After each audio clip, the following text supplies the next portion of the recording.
ഭക്തിപൂർവകം ദദാമി ബുദ്ധിയോഗം തം യേന മാമുപയാന്തി തേ തേഷാമേവാനുകമ്പാർത്താമഹമജ്ഞാനജം തമഃ നാശയാത്മാത്മഭാവസ്തേ ജ്ഞാനദീപേന ഭാസ്വതാ.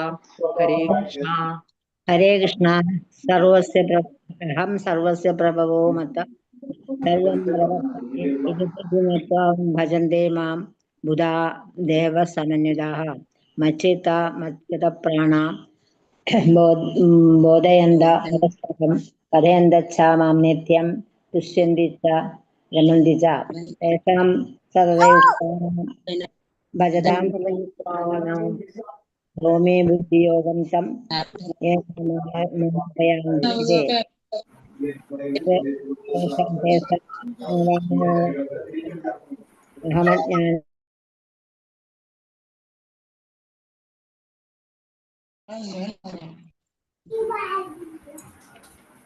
ഹരേ കൃഷ്ണ. അത് ഇതിനകത്തുള്ള പേരുകളല്ലേ? ഹരേ കൃഷ്ണ. ഹരേ കൃഷ്ണ മാതാജി. ചൊല്ലുമ്പോ എല്ലാവരും മിണ്ടാതിരുന്നാലേ കേൾക്കുണ്ടാവുള്ളൂ ശരിക്കും കേട്ടാ. സർവസ്യ പ്രഭവോ മത്തം സർവ പ്രവർത്ത ഭജന്തേ മാം ബുധാ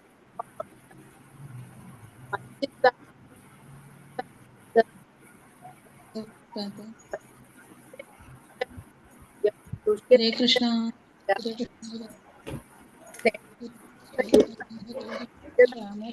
പൂർവകം ദദാമി ബുദ്ധിയോഗം തം ഉപയാന്തി തേഷാം സംബന്ധം തമഃ ആത്മഭാവസ്തോ ജ്ഞാനദീപേന ഭാസ്വതാ. ഹരേ കൃഷ്ണ. ഹരേ കൃഷ്ണ. ഹരേ കൃഷ്ണ മാതാജി. ഹരേ എല്ലാവർക്കും പ്രണാമം. ഹരേ കൃഷ്ണ. ഓം നമോ ഭഗവതേ വാസുദേവായ. ഓം നമോ ഭഗവതേ വാസുദേവായ.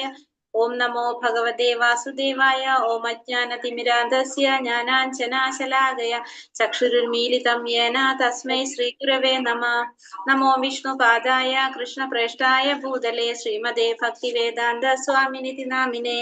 നമസ്തേ സാരസ്വതേ ദേവേ ഗൗരവാണി പ്രചാരിണേ നിർവിശേഷ ശൂന്യവാദി പാശ്ചാത്യദേശധാരിണേ. ജയ ശ്രീ കൃഷ്ണ ചൈതന്യ പ്രഭു നിത്യാനന്ദ ശ്രീ അദ്വൈത ഗദാധര ശ്രീവാസാദി ഗൗര ഭക്തവൃന്ദ. ഹരേ കൃഷ്ണ കൃഷ്ണ കൃഷ്ണ ഹരേ ഹരേ ഹരേ രാമ രാമ രാമ ഹരേ ഹരേ. ഹരേ കൃഷ്ണ. ശ്രീ ശ്രീ രാധാ ഗോവിന്ദ് ടെമ്പിൾ ഇസ്കോൺ മാംഗ്ലൂരിന്റെ ഭഗവത്ഗീത ക്ലാസ്സിലേക്ക് എല്ലാവർക്കും സ്വാഗതം. ഹരേ കൃഷ്ണ. എല്ലാവർക്കും പ്രണാമം. നമ്മള് അധ്യായം 18 18ാമത്തെ അധ്യായത്തിൽ എത്ര ശ്ലോകം വരെ എടുത്തത്? 32, 30 എത്രയാണ്? 32 അല്ലേ? അപ്പൊ നമ്മൾ എന്താണ് നമ്മൾ കണ്ടത്? 18ാമത്തെ അധ്യായത്തിൽ നമ്മൾ എന്തൊക്കെയാ പറഞ്ഞത്? ഹരേ കൃഷ്ണ.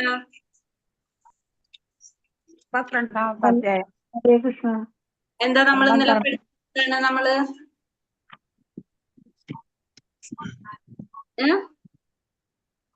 നിയത കർമ്മങ്ങൾ ഒരിക്കലും ഒഴിച്ചുകൂടാ. വ്യാമോഹം കൊണ്ട് ചെയ്യുന്നുവെങ്കിൽ അത് തമോ ഗുണത്തിൽപ്പെടും. ഇങ്ങനെയുള്ള കാര്യം പറഞ്ഞു. പിന്നെ നമ്മള് അനിഷ്ടവും ഇഷ്ടവും പിന്നെ മിശ്രങ്ങൾ നമ്മൾ കണ്ടു അല്ലെ? അനിഷ്ടം നമ്മള് നരകത്തിലേക്ക് നയിക്കുന്നത്, ഇഷ്ടം നമ്മള് സ്വർഗത്തിലേക്ക് നയിക്കുന്നത്, മിശ്രം രണ്ടും കൂടിയിട്ടുള്ളത്. പിന്നെ നമ്മൾ അഞ്ച് കാര്യങ്ങൾ നമ്മൾ കണ്ടു ഒരു പ്രവൃത്തി ചെയ്യാനായിട്ട്. എന്തൊക്കെയാണ്? എന്തൊക്കെ വേണം? കർമ്മം ചെയ്യാൻ ഒരു വ്യക്തി വേണം.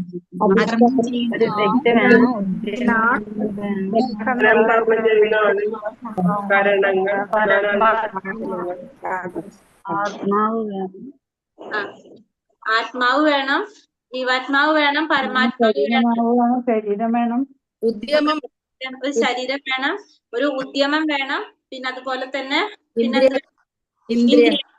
ഈ 5 കാര്യങ്ങൾ ഉണ്ടെങ്കിൽ നമുക്കൊരു പ്രവൃത്തി ചെയ്യാനായിട്ട് സാധിക്കുള്ളൂ കണ്ടു. പിന്നെ നമ്മൾ എന്താ കണ്ടത്?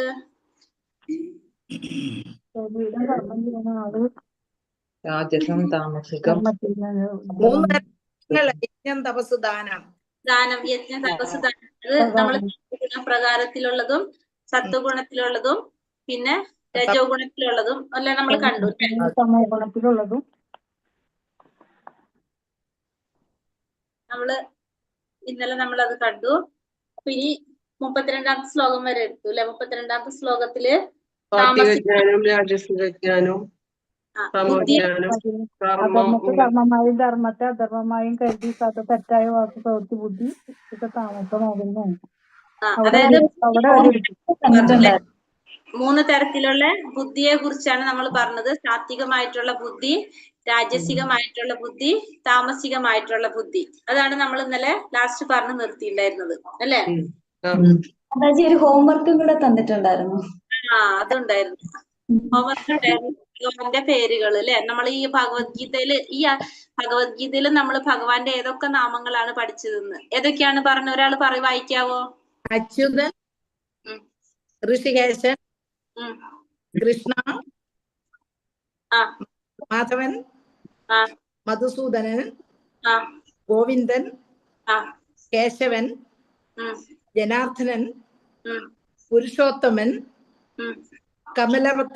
കമലാക്ഷൻ, പരമേശ്വരൻ പറയുണ്ടോ? പരമേശ്വരൻ, ഓക്കെ. ജഗന്നാഥൻ, വിഷ്ണു, പിന്നെ വാർഷ്ണയനും ഉണ്ടല്ലോ, വാർഷ്ണയൻ. ഇത്ര എനിക്ക് കിട്ടിയിട്ടുണ്ട്. ഹരേ കൃഷ്ണ. വിട്ടു മാതാജി.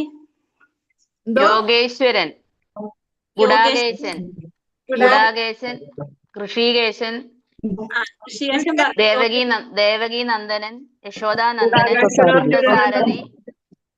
പാർത്ഥസാരഥി,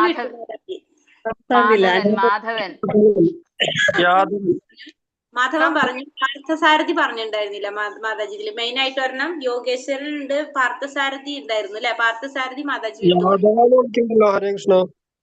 എന്ത്? യാദവൻ, ഹേ യാദവ, ഹേ കൃഷ്ണ. അതെ, യാദവനെ വിളിക്കുന്ന കണ്ടു ഞാന്. 11ാമത്തെ അധ്യായത്തിൽ കുറെ പറയുന്നുണ്ട് അല്ലെ? യാദവന് യോഗേശ്വരൻ ഉണ്ടതില്ല. അപ്പൊ അത് പേര് വരുന്നോന്ന് എനിക്കൊരു സംശയം ഉണ്ടായിരുന്നു. അതാ ഞാൻ അത് എഴുതാഞ്ഞത്. ഭഗവാനെ വിളിക്കുന്ന എല്ലാ പേരുകളും ഭഗവാന്റെ പേരുകളല്ല. പിന്നെ പാർത്ഥസാരഥി മാതാജി മെയിൻ ആയിട്ടുള്ളത് വിട്ടുപോയിട്ടുണ്ട്. പാർത്ഥസാരഥി അത് ആകുകയല്ലേ, അതുകൊണ്ടാണ് ഞാൻ പ്രത്യേകിച്ച് എഴുതാഞ്ഞത്. അതിനകത്ത് 18 ഇതിനകത്ത് മുഴുവൻ പാർത്ഥന്റെ സാരഥിയായിട്ടല്ലേ ഭഗവാൻ കാണുന്നേ. പക്ഷെ എന്നാലും പാർത്ഥസാരഥി എന്ന് പറയുന്നില്ല അതില്. ഫസ്റ്റത്തില് എവിടെ പറയുന്നില്ല സാരഥിയാണെന്ന്. അപ്പൊ അത് ഇതല്ലാതെ വേറെ ഏതെങ്കിലും പേരുകൾ കിട്ടിയിട്ടുണ്ടോ ഇനി ഈ മാതാജി വായിച്ചത്? സഖേതി.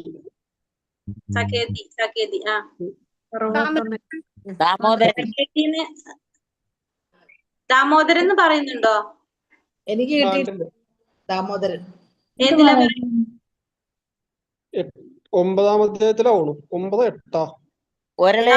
ഒരളെ കെട്ടിയിട്ടിട്ട് അമ്മ വിളിക്കുന്ന ദാമോദരം ഒന്ന്. അല്ല, അങ്ങനെയല്ല. ഭഗവത്ഗീതയിൽ പറയുന്നുണ്ടോന്നാ ചോദിച്ചത്. ദാമോദരൻ ഉണ്ട്. പറഞ്ഞിട്ടുണ്ട്. ഏതാ 8, 9 തോന്നുന്നു. ഉണ്ട് അല്ലെ? ഓർമ്മ വരുന്നില്ല. കേശി നിഷൂദന എന്ന് വിളിക്കുന്നില്ലേ 18ാമത്തെ? കേശി നിഷൂദനൻ. പിന്നെ വേറെ ഏതെങ്കിലും പേരുകളുണ്ടോ നമ്മൾ പറയാത്ത? വേറെ ആരെങ്കിലും നോട്ട് ചെയ്തിട്ടുണ്ടോ? ഇപ്പൊ മാതാജി വായിച്ചത് കൂടാതെ വേറെ ഏതെങ്കിലും പേരുകൾ നോട്ട് ചെയ്തിട്ടുണ്ടോ? ഗോവിന്ദൻ പറഞ്ഞതല്ലേ? അതെ, പറഞ്ഞു. അച്യുതൻ പറഞ്ഞതാ, അത് പറഞ്ഞു. അജയൻ എന്ന് പറയുന്നുണ്ട്. അജയൻ എന്ന് പറയുന്നുണ്ട് 4ാമത്തെ അധ്യായത്തിലോ 3ാമത്തെ. മുകുന്ദൻ. മുകുന്ദൻ. യോഗേശ്വരൻ എന്ന് പറയുന്നുണ്ട്, വിശ്വേശ്വരൻ എന്ന് പറയുന്നുണ്ട് 11ാം അധ്യായത്തില് വിശ്വരൂപത്തില്. വാസുദേവൻ, ദേവകി നന്ദൻ, പുരുഷോത്തമൻ. അപ്പൊ നമുക്ക് മനസ്സിലായില്ല എല്ലാവർക്കും. അപ്പൊ നമ്മളൊരു ചെറിയൊരു പോയിന്റ് എടുക്കുമ്പോ തന്നെ നമുക്ക് അതുമെന്ന് ഭഗവാന്റെ എത്രയോ പേരുകളാ കിട്ടുന്നത് അല്ലെ? ഇനിയും അസംഖ്യമാണ് ഭഗവാന്റെ നാമങ്ങള്. ഒരുപാട് നാമങ്ങളുണ്ട്. അതെ. ഇപ്പൊ ഈ ഭഗവത്ഗീതയില് കുറച്ചൊന്ന് നോക്കിയപ്പോഴാണ് നമുക്ക് ഇത് കിട്ടിയത്. നമ്മൾ ഇനി മനസ്സിരുത്തി വായിച്ചു നോക്കിയാൽ ഇനിയും നമുക്ക് കുറെ കിട്ടും അല്ലേ? അപ്പൊ നമുക്കിനി അധ്യായത്തിലേക്ക് കടക്കാം. ഹരേ കൃഷ്ണ. അപ്പൊ എല്ലാവർക്കും നന്ദി. ഹരേ കൃഷ്ണ. എല്ലാവരും പേര് നോട്ട് ചെയ്തതായിട്ട് ഇരുന്നോട്ടെ, നമുക്ക് നോക്കാലോ ഇടയ്ക്ക് ഇങ്ങനെ വരുമ്പോ. ഹരേ കൃഷ്ണ. ഓം നമോ ഭഗവതേ വാസുദേവായ. അപ്പൊ നമ്മൾ ഇന്നലെ ബുദ്ധി, താമസികമായിട്ടുള്ള ഗുണത്തിലും തമോ ഗുണത്തിലും സാത്വികത്തിലുള്ള ബുദ്ധിയെ കുറിച്ച് നമ്മൾ ഇന്നലെ കണ്ടു. ഇന്ന് നമ്മള് അടുത്ത ശ്ലോകത്തിലേക്ക് പോവുകയാണ്. സാത്വികമായിട്ടുള്ള ഇനി എന്തിനെ കുറിച്ചാ പറയുന്നത്? അടുത്തത് 33ാമത്തെ ശ്ലോകത്തില് നമുക്ക് വായിച്ചു നോക്കാം എന്താ പറയുന്നത്. ഹരേ കൃഷ്ണ. ഓം നമോ ഭഗവതേ വാസുദേവായ. ധൃത്യ ധാരയത്തെ മന പ്രാണേന്ദ്രിയ ക്രിയ യോഗേനാവ്യഭിചാരിണ്യ ധൃതി സാ പാർത്ഥ സാത്വികി. ഹേ പാർത്ഥ, യോഗാനുഷ്ഠാനത്താൽ നിലനിർത്തിയും ദൃഢമായതും മനസ്സ്, പ്രാണനിന്ദ്രിയങ്ങൾ എന്നിവയുടെ പ്രവർത്തനത്തെ നിയന്ത്രിക്കുന്നതുമായിട്ടുള്ള നിശ്ചയം സാത്വികമായിട്ടുള്ളതാണ്. അപ്പൊ നിശ്ചയദാർഢ്യം, നമ്മളെ നിശ്ചയം എങ്ങനെയാണെന്ന് പറയാണ്. എങ്ങനെയാണ് പറഞ്ഞത്? യോഗാനുഷ്ഠാനത്താൽ നിലനിർത്തി, യോഗത്തിന്റെ അനുഷ്ഠാനത്തില് നിലനിർത്തിക്കൊണ്ടും ദൃഢമായതും മനസ്സ്, പ്രാണൻ, ഇന്ദ്രിയങ്ങൾ എന്നിവയുടെ പ്രവർത്തനത്തെ നിയന്ത്രിക്കുന്നതുമായിട്ടുള്ള നിശ്ചയം എന്താണ്? സാത്വികമായിട്ടുള്ളതാണെന്ന് പറയാണ് ഇവിടെ. അപ്പൊ എന്താ പറയുന്നത് ഇവിടെ? യോഗാനുഷ്ഠാനത്താല്, യോഗത്തിന്റെ അനുഷ്ഠാനത്താല് നമ്മൾ നിലനിർത്തിക്കൊണ്ടു പോകാം. നമ്മളുടെ ഒരു നിശ്ചയദാർഢ്യത്തോടെ നമ്മൾ ചെയ്യാം, നിലനിർത്തിക്കൊണ്ടു പോകാം. ദൃഢമായതും മനസ്സ്, പ്രാണൻ, ഇന്ദ്രിയങ്ങള് ഇവയുടെ പ്രവർത്തനത്തെ നിയന്ത്രിക്കുന്നതുമായിട്ടുള്ള നിശ്ചയം അതെങ്ങനെയാണ്? അത് സാത്വികമായിട്ടുള്ളത് ആണെന്ന് പറയാം. നമ്മൾ ഇന്ദ്രിയങ്ങള് നിയന്ത്രിക്കുന്നത് നമ്മൾ എങ്ങനെയായിരിക്കും നിശ്ചയമായിട്ട് അത് ചെയ്യുന്നത്? സാത്വികമായിട്ടുള്ള രീതിയിൽ നമ്മൾ ചെയ്യാം. നമ്മളുടെ പ്രവർത്തികള് നിഷ്ഠയോടുകൂടി നമ്മൾ ചെയ്യുക. യോഗാനുഷ്ഠാനങ്ങൾ നിലനിർത്തിക്കൊണ്ട് ദൃഢമായ മനസ്സ്, പ്രാണൻ, ഇന്ദ്രിയങ്ങള് എന്നിവയുടെ പ്രവർത്തനങ്ങളെ നിയന്ത്രിക്കുന്നതുമായിട്ടുള്ള നിശ്ചയം എങ്ങനെയാണത്? സാത്വികമായിട്ടുള്ളതാണെന്ന് പറയാം. അതായത് നമ്മളത് ഒരിക്കലും വ്യതിചലിക്കുന്നില്ല. നമ്മളൊരു പ്രവൃത്തി നമ്മൾ ഉറപ്പിച്ചു കഴിഞ്ഞാൽ അതിൽ നിന്ന് നമ്മൾ മാറ്റം വരാതെ നമ്മളത് ചെയ്തു പോകുക. അതാണ് നമ്മൾ ഇവിടെ നിശ്ചയം സാത്വികമായിട്ടുള്ളതായിട്ട് പറയുന്നത്. ഇനി അതിന്റെ രാജസികമാകുമ്പോഴെങ്ങനെയാ പറയുന്നത്? യയാതു ധർമ്മ കാമാർത്ഥാൻ ധൃത്യാധാര യഥാർജുന പ്രസംഗേന ഫലാകാംക്ഷി ധൃതി സാ പാർത്ഥ രാജസി. അല്ലയോ അർജുന, ഏതൊരു നിശ്ചയം കൊണ്ടാണോ മനുഷ്യൻ ധർമ്മം, അർത്ഥം, കാമം എന്നിവയെ സ്വീകരിക്കുന്നത്, അവയിലുള്ള ആസക്തി കൊണ്ട് ഫലകാംക്ഷിയായി തീരുന്നത്, ആ നിശ്ചയം രാജസികമാണ്. അപ്പൊ എങ്ങനെയാണത്? ഏതൊരു നിശ്ചയം കൊണ്ട്. അപ്പൊ നമ്മൾ ഫസ്റ്റത്തിൽ എന്താണ്? നമുക്ക് ആ നമ്മളെ ദൃഢനിശ്ചയം മാറ്റം വരുന്നില്ല, നമ്മൾ അതിൽ നിന്ന് വ്യതിചലിക്കുന്നില്ല. ആദ്യത്തെ നമ്മുടെ പ്രവർത്തികളിൽ ഒരിക്കലും മാറ്റം വരുന്നില്ല. രാജസികമാകുമ്പോ എങ്ങനെയാ വരുന്നത്? ഏതൊരു നിശ്ചയം കൊണ്ടാണോ മനുഷ്യൻ ധർമ്മം, അർത്ഥം, കാമം എന്നിവയെ സ്വീകരിക്കുന്നത്, പിന്നെ അതിലുണ്ടാകുന്ന ആസക്തി കൊണ്ട് നമ്മൾ എന്തായി മാറുകയാണ്? ഫലകാംക്ഷിയായി തീരുന്ന, ഫലം ആഗ്രഹിച്ചുകൊണ്ട് ചെയ്യുന്നതായിട്ട് മാറുന്നത്, അതെന്താണ്? രാജസികമാണ്. അപ്പൊ നമുക്ക് എന്ത് വരാണ് അവിടെ? നമ്മൾ ചെയ്ത പ്രവൃത്തിയിൽ നമുക്കൊരു ചാഞ്ചാട്ടം വരാണ്. നമ്മൾ ചെയ്യുന്ന കർമ്മത്തിൽ ആസക്തി വരാണ്. അപ്പൊ നമ്മൾ എന്താണ്? ഫലം ആഗ്രഹിച്ചു പോകാണ് അവിടെ. ആ ചെയ്യുന്ന കർമ്മത്തിൽ ഫലം ആഗ്രഹിക്കുകയാണ്. അതുപോലെ തന്നെ അതിൽ നമുക്കൊരു ആസക്തി വരാണെങ്കിൽ അതെന്താണ്? രാജസികമായിട്ടുള്ളതാണെന്ന് പറയാനായിട്ട് സാധിക്കും. ഇപ്പൊ ഫലോദിഷ്ട കർമ്മങ്ങള് നമ്മള് ഫലം ആഗ്രഹിച്ചുകൊണ്ട് ചെയ്യാണ്, ഒപ്പം തന്നെ നമുക്ക് അതിലൊരു ആസക്തി വരാണ് ചെയ്യുന്നത്. അങ്ങനെയാണെങ്കിൽ അത് രാജസികമായിട്ടുള്ളതാണെന്ന് പറയാനായിട്ട് സാധിക്കും. യയാ സ്വപ്നം ഭയം ശോകം വിഷാദം മതമേവച നാവിമുഞ്ചതി ദുർമേധാ ധൃതി സാ പാർത്ഥ താമസി. അല്ലയോ കുന്തിപുത്ര, സ്വപ്നം, ഭയം, വ്യസനം, വിഷാദം, മതം എന്നിവയ്ക്ക് അതീതമല്ലാത്ത ബുദ്ധിശൂന്യമായ നിശ്ചയം തമോ ഗുണത്തിലുള്ളതാണ്. ഇനി തമോ ഗുണത്തിലാണെങ്കിലാണ് എങ്ങനെയാണ്? ബുദ്ധിശൂന്യമായിട്ടുള്ള പ്രവൃത്തികൾ, അതായത് സ്വപ്നം, ഭയം, വ്യസനം, വിഷാദം, മതം എന്നിവയ്ക്ക് അതീതമല്ലാത്ത ബുദ്ധിശൂന്യമായ നിശ്ചയം എങ്ങനെയാണ്? അത് തമോ ഗുണത്തിലുള്ളതാണ്. അപ്പൊ നമ്മൾ അവിടെ എന്താ സംഭവിക്കുന്നത്? നമ്മളെ സ്വപ്നം, ഭയം, വ്യസനം, വിഷാദ, മതം എന്നിവയ്ക്ക് അതീതമല്ലാത്ത, ഇവയ്ക്കൊക്കെ അധീനനായിക്കൊണ്ട്, ഇതിനൊക്കെ നിന്നുകൊണ്ട് നമ്മൾ എന്ത് ചെയ്യാണ്? ബുദ്ധിശൂന്യമായിട്ട് നമ്മൾ എന്ത് ചെയ്യാണ്? നമ്മൾ ആ പ്രവർത്തികള് നമുക്ക് വ്യതിചലിക്കുകയാണ് ചെയ്യുന്നത്. അപ്പൊ അത് എന്താണ്? തമോ ഗുണത്തിലുള്ളതാണെന്ന് പറയാം. അതായത് സ്വപ്നം കാരണം കൊണ്ട്, അല്ലെങ്കിൽ ഭയം കൊണ്ട്, വ്യസനം കൊണ്ട്, വിഷാദം കൊണ്ട് നമ്മൾ ചെയ്യുന്ന പ്രവർത്തികളിൽ എന്ത് ചെയ്യാണത്? ബുദ്ധിശൂന്യമായ രീതിയിൽ നമ്മൾ പ്രവർത്തിക്കുക. അപ്പൊ അതെന്താണത്? തമോ ഗുണത്തിലുള്ളതാണെന്ന് നമുക്ക് പറയാം. നമ്മുടെ പ്രവർത്തികള്, അതായത് ഒരു ദൃഢനിശ്ചയം ഉണ്ടാകുന്നില്ല, വ്യതിചലനം സംഭവിക്കുകയാണ്. ബുദ്ധിശൂന്യപരമായിട്ട് നമുക്ക് വ്യതിചലനം സംഭവിക്കുകയാണെങ്കിൽ അത് താമസികമായിട്ടുള്ളതാണെന്ന് നമുക്ക് പറയാനായിട്ട് സാധിക്കും. സുഖം തിഥാനി ത്രിവിധം ശൃണു മേ ഭരതർഷഭ അഭ്യാസാചമത്തെ യത്ര ദുഃഖാന്തം ചാനി നിഗച്ഛതി. ഹേ ഭരതർഷഭ, ഭക്തനായ ജീവാത്മാവ് ആസ്വദിക്കുകയും ആ ആസ്വാദനത്തിലൂടെ ചിലപ്പോൾ സകല ക്ലേശങ്ങളിൽ നിന്നും മുക്തി നേടുകയും ചെയ്യുന്ന സുഖത്തെ പറ്റി ഇനി പറയാം. ഇത് 3 തരത്തിലുണ്ട്. ഇനി സുഖത്തെ കുറിച്ച് പറയാണ്. എങ്ങനെയാണ് ജീവാത്മാവ് ആസ്വദിക്കും, ആ ആസ്വാദനത്തിലൂടെ എന്ത് സംഭവിക്കാണ്, ക്ലേശങ്ങളിൽ നിന്നും മുക്തി നേടുകയും ചെയ്യുന്ന സുഖത്തെ പറ്റിയിട്ട്. അപ്പോ ജീവാത്മാവ് ആസ്വദിക്കുകയാണ്, ആസ്വാദനത്തിലൂടെ ചിലപ്പോൾ നമുക്ക് എന്ത് സംഭവിക്കും, ക്ലേശങ്ങളിൽ നിന്ന് മുക്തി നേടാനായിട്ട് സാധിക്കും. അത്തരത്തിലുള്ള സുഖത്തെ പറ്റിയിട്ട് പറയാം. അത് 3 തരത്തിലുണ്ട് അത്തരത്തിലുള്ള സുഖം എന്നാണ് പറയുന്നത്. ഏതൊക്കെയാണ്? തദഗ്രേ വിഷമിവ പരിണാമേ മൃതോപമം തത്സുഖം സാത്വികീം പ്രോക്തം ആത്മബുദ്ധി പ്രസാദജം. ആത്മസാക്ഷാത്കാരത്തിനായുള്ള യജ്ഞത്തിൽ മനസ്സിനെയും ഇന്ദ്രിയങ്ങളെയും നിയന്ത്രിക്കാനും മനസ്സിനെ ആത്മാവിൽ കേന്ദ്രീകരിക്കാനുമായി പല നിയമനിബന്ധനകൾക്കും വഴങ്ങേണ്ടതുണ്ട്. കർക്കശങ്ങളാണ് അവയെല്ലാം, വിഷം പോലെ കൈപ്പേറിയതാണ്. അവയെ വേണ്ടുവിധം അനുഷ്ഠിച്ചാലാകട്ടെ അതീന്ദ്രിയ അവസ്ഥയിലെത്താം. ജീവിതത്തിലെ അമൃതാസ്വാദനം അന്ന് ആരംഭിക്കുകയായി. അപ്പോ ഒന്നാമത്തെ നമ്മൾ എന്താ പറയുന്നത്, ഫസ്റ്റത്തിൽ നമ്മൾ പറയുന്നത് ആത്മസാക്ഷാത്കാരത്തിനായിട്ടുള്ള യജ്ഞത്തില് നമ്മൾ എന്താണ്, ആത്മസാക്ഷാത്കാരം നേടാൻ വേണ്ടിയിട്ട് യത്നിക്കുമ്പോ മനസ്സിനെയും ഇന്ദ്രിയങ്ങളെയും നിയന്ത്രിക്കാനും മനസ്സിനെ ആത്മാവിൽ കേന്ദ്രീകരിക്കാനും പല നിയമനിബന്ധനകൾക്കും വഴങ്ങേണ്ടതായിട്ടുണ്ടാവും. നമുക്ക് സാക്ഷാത്കാരം നേടണമെങ്കിൽ നമ്മൾ എന്ത് ചെയ്യണം, പലതരത്തിലും നമുക്ക് നിയന്ത്രണങ്ങൾ ഉണ്ടാക്കേണ്ടതായിട്ടുണ്ടാവും. നിബന്ധനകൾക്ക് വഴങ്ങിയിട്ട് നമ്മുടെ മനസ്സിനെയും ഇന്ദ്രിയങ്ങളൊക്കെ നിയന്ത്രിക്കണം.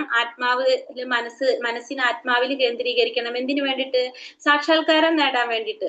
അങ്ങനെ കർക്കശമായിട്ടുള്ള കുറെ നിയമങ്ങളും നിർദ്ദേശങ്ങളൊക്കെ നമുക്ക് പാലിക്കേണ്ടതുണ്ടാവും. അപ്പൊ അത് വിഷം പോലെ കൈപ്പേറിയതായിരിക്കും. പിന്നെ ആദ്യം നമുക്കപ്പൊ അത് എന്തായിട്ട് തോന്നും, വിഷം പോലെ തോന്നും നമുക്ക്. പക്ഷെ അത് പിന്നെ വേണ്ട വിധം അനുഷ്ഠിച്ചാലോ അതിനെ നമുക്ക് അതീന്ദ്രിയാവസ്ഥയിൽ എത്താനായിട്ട് സാധിക്കും. പിന്നെ നമുക്കത് അമൃത ആസ്വാദിക്കുന്ന പോലെയാകും. അതായത് ആദ്യം നമുക്കത് വിഷമായിട്ട് തോന്നും, പിന്നീട് നമുക്കത് എന്തായിട്ട് തോന്നും, മധുരമായിട്ട്, കൈപ്പേറിയത് മാറ്റി മധുരമായിട്ട് അമൃത ആസ്വാദനം പോലെ നമുക്ക് ഫീൽ ചെയ്യും. അതാണ് എന്ത് പറഞ്ഞത്, സാത്വികമായിട്ടുള്ള സുഖം നമ്മൾ ഈ പറയുന്നത്. അതായത് ആത്മസാക്ഷാത്കാരത്തിന് നമ്മൾ പ്രയത്നിക്കും. ഇപ്പൊ നമ്മൾ രാവിലെ നാമം ജപിക്കാനായിട്ട് നമുക്ക് നാമം ജപിക്കാൻ പറയാണ്. രാവിലെ എഴുന്നേറ്റ് നാമം ജപിക്കുമ്പോ ആദ്യം നമുക്ക് മടിയാണ്, പിന്നെ നമുക്ക് അതിൽ എന്ത് വരും, രുചി വരും അല്ലെ. അപ്പൊ അതാണ് നമ്മൾ എന്ന് പറഞ്ഞ സാത്വികമായിട്ടുള്ള ആ സുഖമാണ് പറയുന്നത്. ആദ്യം നമുക്കത് എങ്ങനെ തോന്നും, വിഷം പോലെ തോന്നിക്കും. പിന്നീട് നമുക്കത് എന്തായിട്ട് മാറാണത്, പിന്നീട് നമുക്കത് ആ സുഖം മധുരമായിട്ട് മാറാണ്. അന്ത്യത്തിൽ അത് അമൃത തുല്യം. അത് ആദ്യത്തിൽ നമുക്ക് വിഷം പോലെ തോന്നിക്കുന്നതും അന്ത്യത്തിൽ അത് അമൃത തുല്യമായിട്ട് ആത്മസാക്ഷാത്കാരം ഉണർത്തുന്നതുമായ സുഖത്തെ സാത്വികമായ സുഖം എന്ന് പറയും. അപ്പൊ സാത്വികമായ സുഖം എന്ന് പറയുന്നത് ആദ്യം നമുക്കത് എങ്ങനെ തോന്നുന്നത്, വിഷം പോലെ ആയിരിക്കും തോന്നിക്കുന്നത്. അതായത് നമുക്ക് ഇഷ്ടമില്ല, നിവർത്തിയില്ല, നമ്മൾ വിഷം ഇറക്കുന്ന പോലെ നമ്മൾ അത്രയും കഷ്ടപ്പെട്ടാണ് നമ്മൾ അതൊക്കെ ചെയ്യുന്നത്. പക്ഷെ ചെയ്ത് വരുമ്പോ നമുക്ക് അതിൽ എന്ത് കിട്ടാണ്, അമൃത തുല്യമായിട്ട് തോന്നും നമുക്ക്. അതാണ് സാത്വികമായിട്ടുള്ള സുഖം എന്ന് പറയുന്നത്. വിഷയേന്ദ്രിയ സംയോഗ യത്തദഗ്രേ മൃതോപമം പരിണാമേ വിഷമിവ തത്സുഖം രാജസംസ്മൃതം. ഇനിയോ വിഷയങ്ങളോട് ചേരുമ്പോൾ ഉളവാകുന്ന സുഖം തുടക്കത്തിൽ അമൃത തുല്യമെങ്കിലും ഒടുവിൽ പ്രായമാകും. ഇതാണ് എന്ത്, രാജസികമായിട്ടുള്ളത്. ആദ്യം നമുക്ക് എന്തുപോലെ തോന്നും, രാജസികമായിട്ടുള്ള സുഖം എന്ന് പറയുമ്പോൾ ആദ്യം നമുക്ക് അമൃത് പോലെ തോന്നും. തുടക്കത്തിൽ നമുക്കത് അമൃത് പോലെ തോന്നും. പക്ഷെ പിന്നെ നമുക്കത് എന്തായിട്ട് തോന്നും, വിഷം പോലെ തോന്നും. അതാണ് എന്ത് പറയണത്, രാജസികമായിട്ട്. അപ്പൊ ആ തുടക്കത്തിൽ നമുക്ക് നല്ല സംഭവമായിട്ട് തോന്നും നമുക്ക്. പക്ഷെ ചെയ്ത് വരുമ്പോ നമുക്ക് അതിനോട് വിരസത, നമുക്കൊരു ഇഷ്ടക്കേടൊക്കെ വരും. അതാണ് രാജസികമായിട്ടുള്ള സുഖം എന്ന് പറയുന്നത്. അപ്പൊ സാത്വിക സുഖത്തില് ആദ്യം നമുക്ക് വിഷം പോലെയായിരിക്കും, പിന്നീട് നമുക്കത് അമൃത തുല്യമായിട്ട് തോന്നാം. രാജസികമാകുമ്പോ ആദ്യം നമുക്ക് അമൃതമായിട്ട് തോന്നും, അമൃത തുല്യമായിട്ട് തോന്നും. പക്ഷെ പിന്നീട് നമുക്ക് എന്ത് തോന്നും, വിഷമായിട്ട് നമുക്ക് ഫീൽ ചെയ്യുന്നതാണ് രാജസികമായിട്ടുള്ള സുഖം എന്ന് പറയുന്നത്.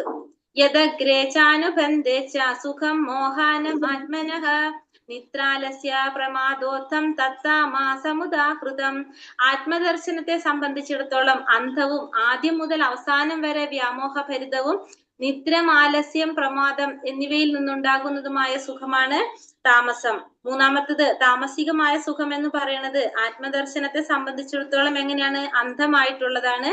പിന്നെ ആദ്യം മുതൽ അവസാനം വരെ എങ്ങനെയാണത്? വ്യാമോഹം നിറഞ്ഞതായിരിക്കും. നമ്മുടെ വ്യാമോഹങ്ങൾ നിറഞ്ഞതും നിദ്ര, ആലസ്യം, പ്രമാദം ഇതിൽ നിന്നൊക്കെ ഉണ്ടാകുന്നതുമായിട്ടുള്ള സുഖത്തിന് നമുക്ക് എന്ത് പറയാം? താമസികമായിട്ടുള്ള സുഖം എന്ന് പറയാം. അപ്പൊ ആത്മസാക്ഷാത്കാരത്തെ സംബന്ധിച്ചിടത്തോളം അത് അന്ധമായിട്ടുള്ളൊരു കാര്യമാണത്. അത് നമുക്ക് പ്രാപ്യമാക്കാനായിട്ട് പ്രയാസമേറിയതാണ്. ആദ്യം മുതൽ അവസാനം വരെ എങ്ങനെയായിരിക്കും അത്? വ്യാമോഹഭരിതവും നിദ്ര, ആലസ്യം, പ്രമാദം ഇതിൽ നിന്നുണ്ടാകുന്നതുമായിട്ടുള്ള സുഖത്തിന് നമുക്ക് എന്ത് പറയാം? താമസികമായിട്ടുള്ള സുഖം എന്ന് പറയാനായിട്ട് സാധിക്കും. ന തദസ്തി പൃഥിവ്യാം വാ ദിവി ദേവേഷു വാ പുനഃ സത്വം പ്രകൃതിജൈർമുക്തം യദേഭി സ്യാത്രിഭിർ ഗുണൈഹി. ഈ ഭൂമിയിലോ ഗ്രഹങ്ങളിൽ ദേവന്മാർക്കിടയിലോ പ്രകൃതിജങ്ങളായ ഈ 3 ഗുണങ്ങളിൽ നിന്ന് മുക്തനായിട്ട് യാതൊരു ജീവനുമില്ല. അപ്പൊ ഈ ഭൂമിയില് അല്ലെങ്കിൽ ഉപരിഗ്രഹ വ്യൂഹങ്ങളില് ദേവന്മാർക്കിടയില് ഈ പ്രകൃതിജങ്ങളായിട്ടുള്ള ഈ 3 ഗുണങ്ങളിൽ നിന്ന് മുക്തനായിട്ട് യാതൊരു ജീവനില്ല. അപ്പൊ ഈ ഭൗതിക പ്രകൃതിയില് എല്ലാവിടവും നമ്മൾ ഈ പറഞ്ഞ 7-14 ലോകങ്ങളിൽ എല്ലാത്തിലും എന്താണ്? ഈ ഭൗതിക പ്രകൃതിയുടെ ത്രിഗുണങ്ങളിൽ നിന്ന് മുക്തനായിട്ടുള്ള ആരുമില്ല. കാരണം എല്ലാവരും എന്തിൽ ബന്ധിട്ടുണ്ടാവും? ഈ ഭൗതിക പ്രകൃതിയുടെ ത്രിഗുണങ്ങളിൽ ഏതെങ്കിലും ഒന്നിൽ സ്വാധീനിക്കപ്പെട്ടതായിരിക്കും. ഈ ഭൂമിയിലായാലും ഉപരിഗ്രഹങ്ങളിലായാലും ദേവന്മാർക്കിടയിലായാലും എവിടെയും എന്ത് പറഞ്ഞാണ്? എല്ലാവിടും നോക്കിയാലും നമുക്ക് എന്താ പറയുക? ഈ ഭൗതിക പ്രകൃതിയുടെ ത്രിഗുണങ്ങളിൽ ഏതെങ്കിലും ഒന്ന് സ്വാധീനിക്കാത്ത ആരും തന്നെ ഉണ്ടാവില്ല. എല്ലാവരിലും എന്തുണ്ടാവും? ഈ ഭൗതിക പ്രകൃതിയുടെ ത്രിഗുണങ്ങളിൽ ഒന്ന് എല്ലാവരെയും സ്വാധീനിച്ചിട്ടുണ്ടാവും. ഈ ത്രിഗുണങ്ങള് ബാധിക്കാത്ത ഒരേ ഒരു വ്യക്തി ആരാണ്? ഭഗവാൻ മാത്രമാണ്. ത്രിഗുണങ്ങൾക്ക് അതീതനായിട്ടുള്ള ഭഗവാൻ മാത്രമാണ് ഈ ത്രിഗുണങ്ങള് ബാധിക്കാത്ത. ബാക്കി എല്ലാവരും എന്ത് ബന്ധിച്ചിരിക്കും? ത്രിഗുണങ്ങള് ബാധിച്ചിട്ടുണ്ടാവും. ബ്രഹ്മണ ക്ഷത്രിയ വിശാം ശൂദ്രാണാം ച പരം തപ കർമാണി പ്രവിഭക്താനി സ്വഭാവ പ്രഭവൈർഗുണൈഹി. ഹേ ശത്രുഞ്ജനായ അർജുന, ബ്രാഹ്മണനെയും ക്ഷത്രിയനെയും വൈശ്യനെയും ശൂദ്രനെയും തിരിച്ചറിയുന്നത് ത്രിഗുണങ്ങളെ ആധാരമാക്കി ഉണ്ടാകുന്ന സ്വഭാവ വ്യത്യാസത്തിന്റെ അടിസ്ഥാനത്തിലാണ്. അപ്പോ ജന്മം കൊണ്ടല്ല ഈ പറഞ്ഞ ബ്രാഹ്മണരെയും ക്ഷത്രിയനെയും വൈശ്യനെയും ശൂദ്രനെയും തിരിച്ചറിയുന്നത്. എങ്ങനെയാണ്? ത്രിഗുണങ്ങളുടെ അടിസ്ഥാനത്തിലാണ്. അതിന്റെ അടിസ്ഥാനത്തിൽ ഉണ്ടാകുന്ന സ്വഭാവത്തിന്റെ അടിസ്ഥാനത്തിലാണ് നമുക്ക് എന്ത് മനസ്സിലാകുന്നത്? ഇതില് ആരാണ് ക്ഷത്രിയനെന്നും ആരാണ് ബ്രാഹ്മണനെന്നും ആരാണ് വൈശ്യനെന്നും ആരാണ് ശൂദ്രനെന്നും മനസ്സിലാകുന്നത്. അല്ലാതെ ജന്മത്തിന്റെ അടിസ്ഥാനത്തിലല്ല, ത്രിഗുണങ്ങളുടെ അടിസ്ഥാനത്തില് നമുക്ക് ഉണ്ടാകാവുന്ന ആ സ്വഭാവത്തിന്റെ ബേസിലാണ് നമുക്ക് എന്തറിയുന്നത്? ആര് ഏത് കാറ്റഗറി ആണെന്ന് മനസ്സിലാക്കാൻ സാധിക്കുന്നത്. ഒരു വ്യക്തി ബ്രാഹ്മണനാണെന്നോ ക്ഷത്രിയനാണെന്നോ വൈശ്യനാണെന്നോ ശൂദ്രനാണെന്നോ തിരിച്ചറിയുന്നത് ത്രിഗുണങ്ങളുടെ ആധാരമാക്കിയിട്ട് ഉണ്ടാകുന്ന ആ സ്വഭാവത്തിലാണ്. ആ സ്വഭാവം കൊണ്ടാണ് നമുക്ക് മനസ്സിലാക്കാൻ സാധിക്കുന്നത് ഓരോരുത്തരും ഏത് ഗുണത്തിലാണ് വരുന്നതെന്നുള്ളത്. ശമോദമസ്തപ ശൗചം ശാന്തിരാർജവമേവ ച ജ്ഞാനം വിജ്ഞാനമാസ്തിക്യം ബ്രഹ്മകർമാ സ്വഭാവജം. ഇനി ബ്രാഹ്മണരുടെ സ്വഭാവവിശേഷങ്ങൾ ഏതൊക്കെയാന്ന് പറയാണ്. ബ്രാഹ്മണരുടെ സ്വഭാവവിശേഷങ്ങൾ ഏതൊക്കെയാ പറയണത്? ശാന്തത, ആത്മസംയമനം, തപസ്, വിശുദ്ധി, ക്ഷമ, സത്യസന്ധത, ജ്ഞാനം, വിജ്ഞാനം, ആസ്തിക്യം എന്നിവ ബ്രാഹ്മണരുടെ പ്രവർത്തികളുടെ ഗുണവിശേഷങ്ങളാണ്. ഇപ്പൊ ബ്രാഹ്മണരുടെ സ്വഭാവത്തിന്റെ വിശേഷതകൾ, പ്രത്യേകതകൾ എന്തൊക്കെയാണ്? ബ്രാഹ്മണരുടെ സ്വഭാവത്തിൽ പറഞ്ഞത് ഒന്ന് ശാന്തതയുണ്ടാവും. അവര് ശാന്തരായിരിക്കും, ആത്മസംയമനം പാലിക്കുന്നവരായിരിക്കും, തപസ്, വിശുദ്ധി, ക്ഷമ, സത്യസന്ധത, ജ്ഞാനം, വിജ്ഞാനം, ആസ്തിക്യം എന്നിവയാണ് ആരുടെ ഗുണങ്ങൾ പറയുന്നത്? ബ്രാഹ്മണരുടെ ഗുണങ്ങൾ പറയുന്നത്. ഇപ്പൊ ബ്രാഹ്മണർക്ക് ഉണ്ടാവുന്ന ഗുണങ്ങൾ ഏതൊക്കെയാണ്? ശാന്തത, ആത്മസംയമനം, തപസ്, വിശുദ്ധി, ക്ഷമ, സത്യസന്ധത, ജ്ഞാനം, വിജ്ഞാനം, ആസ്തിക്യം. ഇതാണ് ബ്രാഹ്മണരുടെ പ്രവർത്തികളുടെ ഗുണവിശേഷങ്ങൾ എന്ന് പറയാം നമുക്ക്. അപ്പൊ എന്താ പറഞ്ഞത് ഇവിടെ? ശാന്തത, ആത്മസംയമനം, തപസ്, വിശുദ്ധി, ക്ഷമ, സത്യസന്ധത, ജ്ഞാനം, വിജ്ഞാനം, ആസ്തിക്യം. ഇത്തരത്തിലുള്ള ഗുണങ്ങളാണ് ആർക്ക് ഉണ്ടാകുന്നത്? ബ്രാഹ്മണരിൽ നമുക്ക് കാണാനായിട്ട് സാധിക്കുന്നത്. ഇനി ശൗര്യം, തേജോധിർ, ദാക്ഷ്യം, യുദ്ധേ ചാപ്യപലായനം, ദാനമീശ്വര ഭാവശ്ച ക്ഷാത്രം കർമ്മ സ്വഭാവജം. പരാക്രമം, ബലം, ദൃഢനിശ്ചയം, നൈപുണ്യം, യുദ്ധത്തിൽ ധൈര്യം, ഔദാര്യം, നേതൃത്വം എന്നിവയാണ് ക്ഷത്രിയരുടെ പ്രവർത്തികളുടെ സ്വഭാവ ഗുണങ്ങൾ. അപ്പൊ ക്ഷത്രിയരുടെ സ്വഭാവത്തിൽ എന്താ കാണുന്നത്? പരാക്രമം, ബലം, ദൃഢനിശ്ചയം, നൈപുണ്യം, യുദ്ധത്തിൽ ധൈര്യം, ഔദാര്യം, നേതൃത്വം എന്നിവയാണ് ആരിൽ കാണുന്നത്? ക്ഷത്രിയരിൽ കാണുന്ന ഗുണങ്ങള്. ക്ഷത്രിയരുടെ ഗുണങ്ങള് പരാക്രമം, ബലം, ദൃഢനിശ്ചയം, നൈപുണ്യം, യുദ്ധത്തിൽ ധൈര്യം, ഔദാര്യം, നേതൃത്വം എന്നിവ ക്ഷത്രിയരുടെ പ്രവർത്തികളുടെ സ്വഭാവ ഗുണങ്ങളാണ്. അപ്പൊ ക്ഷത്രിയരുടെ സ്വഭാവത്തില് കാണുന്ന ഗുണങ്ങൾ ഏതൊക്കെയാണ്? പരാക്രമം, ബലം, ദൃഢനിശ്ചയം, നൈപുണ്യം, യുദ്ധത്തിൽ ധൈര്യം, ഔദാര്യം, നേതൃത്വം എന്നിവ ആണ് ക്ഷത്രിയരുടെ പ്രവർത്തികളുടെ സ്വഭാവ ഗുണങ്ങള്. കൃഷി, ഗോരക്ഷ്യ, വാണിജ്യം, വൈശ്യകർമ്മ, സ്വഭാവജം, പരിപര്യാത്മകം കർമ്മ, ശൂദ്രസ്യാഭി സ്വഭാവജം. കൃഷി, ഗോരക്ഷ, വ്യാപാരം എന്നിവ വൈശ്യർക്ക് സ്വാഭാവികമായിട്ടുള്ള കർമ്മങ്ങളാണ് അത്രേ. ശൂദ്രരുടേത് അധ്വാനവും മറ്റുള്ളവരെ പരിചരിക്കലുമാണ്. അപ്പൊ കൃഷി, ഗോരക്ഷ, വ്യാപാരം ഇതാണ് ആരുടെ? വൈശ്യരുടെ സ്വഭാവത്തിൽ പറയുന്ന ഗുണങ്ങൾ. ഏതൊക്കെയാണ്? കൃഷി, ഗോരക്ഷ, വ്യാപാരം. ഈ 3 കാര്യങ്ങളാണ് വൈശ്യരുടെ സ്വഭാവങ്ങൾ പറയുന്നത്. അവരുടെ ഗുണങ്ങൾ കൃഷി, ഗോരക്ഷ, വ്യാപാരം. ശൂദ്രരുടേത് എങ്ങനെയാണ്? അധ്വാനം, മറ്റുള്ളവരെ പരിചരിക്കുക. ഒന്ന് അധ്വാനിക്കുക, മറ്റുള്ളവർക്ക് വേണ്ട പരിചരങ്ങൾ, വേണ്ട കാര്യങ്ങൾ ചെയ്തു കൊടുക്കുക എന്നുള്ളതാണ് ശൂദ്രരുടെ. അപ്പൊ കൃഷി, ഗോരക്ഷ, വ്യാപാരം വൈശ്യരുടെ സ്വഭാവത്തിലുള്ള പ്രത്യേകതകള്. പിന്നെ അധ്വാനവും മറ്റുള്ളവരെ പരിചരിക്കലുമാണ് ആരുടെ? ശൂദ്രരുടെ സ്വഭാവത്തിന്റെ പ്രത്യേകതകൾ കാണുന്നത്. ശേഷേ കർമ്മണ്യഭിരത സംസിദ്ധിം ലഭതേ നരഃ സ്വകർമ്മ നിരത സിദ്ധിം യഥാ വിന്ദതി തച്ഛൃണു. സ്വാഭാവികങ്ങളായ പ്രവർത്തികൾ ചെയ്തുകൊണ്ടിരുന്നാൽ മനുഷ്യന് പൂർണ്ണത നേടാം. എങ്ങനെയെന്ന് പറയാൻ കേൾക്കുനി. സ്വാഭാവികമായിട്ട് നമ്മൾ പ്രവൃത്തികൾ ചെയ്തുകൊണ്ടിരുന്നു കഴിഞ്ഞാൽ തന്നെ മനുഷ്യന് എന്ത് ചെയ്യാൻ സാധിക്കും? പൂർണ്ണത നേടാനായിട്ട് സാധിക്കും. അതെങ്ങനെയാണെന്ന് പറയാം എന്നൊക്കെ പറയാണ്. അപ്പൊ പരിപൂർണത നേടാനായിട്ട് നമ്മൾ സ്വാഭാവികമായിട്ട് ചെയ്യുന്ന പ്രവർത്തികൾ ചെയ്തുകൊണ്ടിരുന്നാലും ഒരു മനുഷ്യന് എന്ത് ചെയ്യാൻ സാധിക്കും? പരിപൂർണത നേടാനായിട്ട് സാധിക്കും. അതെങ്ങനെയാണെന്ന് ആണ് ഇനി ഭഗവാൻ പറയുന്നത്. യഥാ പ്രവൃത്തി ഭൂതാനാം യേന സർവമിദം തതം സ്വകർമ്മണ തമഭിർച്യ സിദ്ധിം വിദ്ദതി മാനവഃ. സർവജീവികളുടെയും പ്രഭവസ്ഥാനം സർവവ്യാപിയുമായ ഭഗവാനെ ആരാധിക്കുക നിമിത്തം സ്വകർമ്മങ്ങളിൽ കൂടി ഒരു വ്യക്തിക്ക് പരിപൂർണതയിലെത്താം. എന്താ ഇവിടെ പറയുന്നത്? സർവജീവികളുടെയും പ്രഭവസ്ഥാനവും, എല്ലാത്തിന്റെയും പ്രഭവസ്ഥാനം ആരാണ്? ഭഗവാനാണ്. സർവവ്യാപിയായിട്ടുള്ള ഭഗവാനെ ആരാധിക്കുന്ന, അപ്പൊ എല്ലാ ജീവികളുടെയും പ്രഭവസ്ഥാനമായിട്ടുള്ള ഭഗവാനെ ആരാധിക്കുന്ന നിമിത്തം എന്താണ്? സ്വകർമ്മങ്ങളിൽ കൂടി ഒരു വ്യക്തിക്ക് പരിപൂർണതയിലെത്താം. അപ്പൊ സ്വന്തം കർമ്മത്തിലൂടെ തന്നെ ഒരു വ്യക്തിക്ക് പരിപൂർണതയിലെത്താം. എങ്ങനെ? എല്ലാ ജീവികളുടെയും പ്രഭവസ്ഥാനം സർവവ്യാപിയായിട്ടുള്ള ഭഗവാനാണ്. ആ ഭഗവാനെ ആരാധിക്കുന്ന നിമിത്തം തന്നെ നമ്മൾ ചെയ്യുന്ന കർമ്മത്തിലൂടെ, സ്വന്തം കർമ്മത്തിലൂടെ തന്നെ ഒരു വ്യക്തിക്ക് പരിപൂർണതയിലെത്താനായിട്ട് സാധിക്കും. കാരണം പരമപുരുഷനാണ് എല്ലാ ജീവാത്മാക്കളുടെയും ഉൽപ്പത്തി സ്ഥാനം എന്ന് മനസ്സിലാക്കിക്കൊണ്ട് ഭഗവാനെ ആരാധിക്കുന്നതിലൂടെ നമുക്ക് പരിപൂർണതയിലെത്താനായിട്ട് സാധിക്കും. ഒരു മിനിറ്റ്.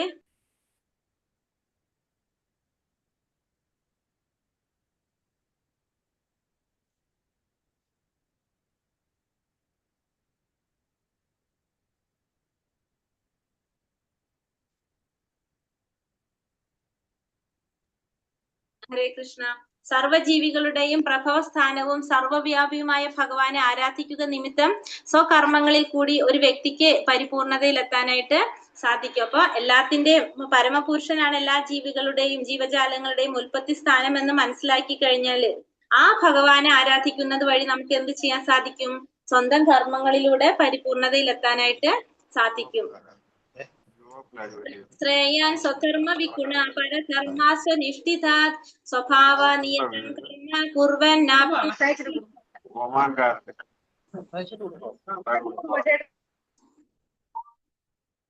ശ്രേയാൻ സ്വധർമ്മോ വിഗുണ പരധർമാസ്വനുഷ്ഠിതാത് സ്വഭാവനിയതം കർമ്മ കുർവൻ നാപ്നോതി കിൽബിഷം. അന്യന്റെ കർമ്മം ഭംഗിയായി ചെയ്യുന്നതിനേക്കാൾ നല്ലത് കുറ്റമറ്റതായില്ലെങ്കിൽ പോലും തനിക്ക് വിധിക്കപ്പെട്ട പ്രവൃത്തി ചെയ്യുക എന്നതാണ്. സ്വഭാവത്തിനനുസരിച്ച് നിർദ്ദിഷ്ടമായ കർമ്മത്തിൽ ഏർപ്പെടുന്നവർക്ക് പാപ പ്രതികരണം അനുഭവിക്കേണ്ടി വരില്ല. അപ്പോ അന്യന്റെ കർമ്മം ഭംഗിയായിട്ട് ചെയ്യുന്നതിനേക്കാളും ഒരു വ്യക്തി നല്ലത് എന്താണ്?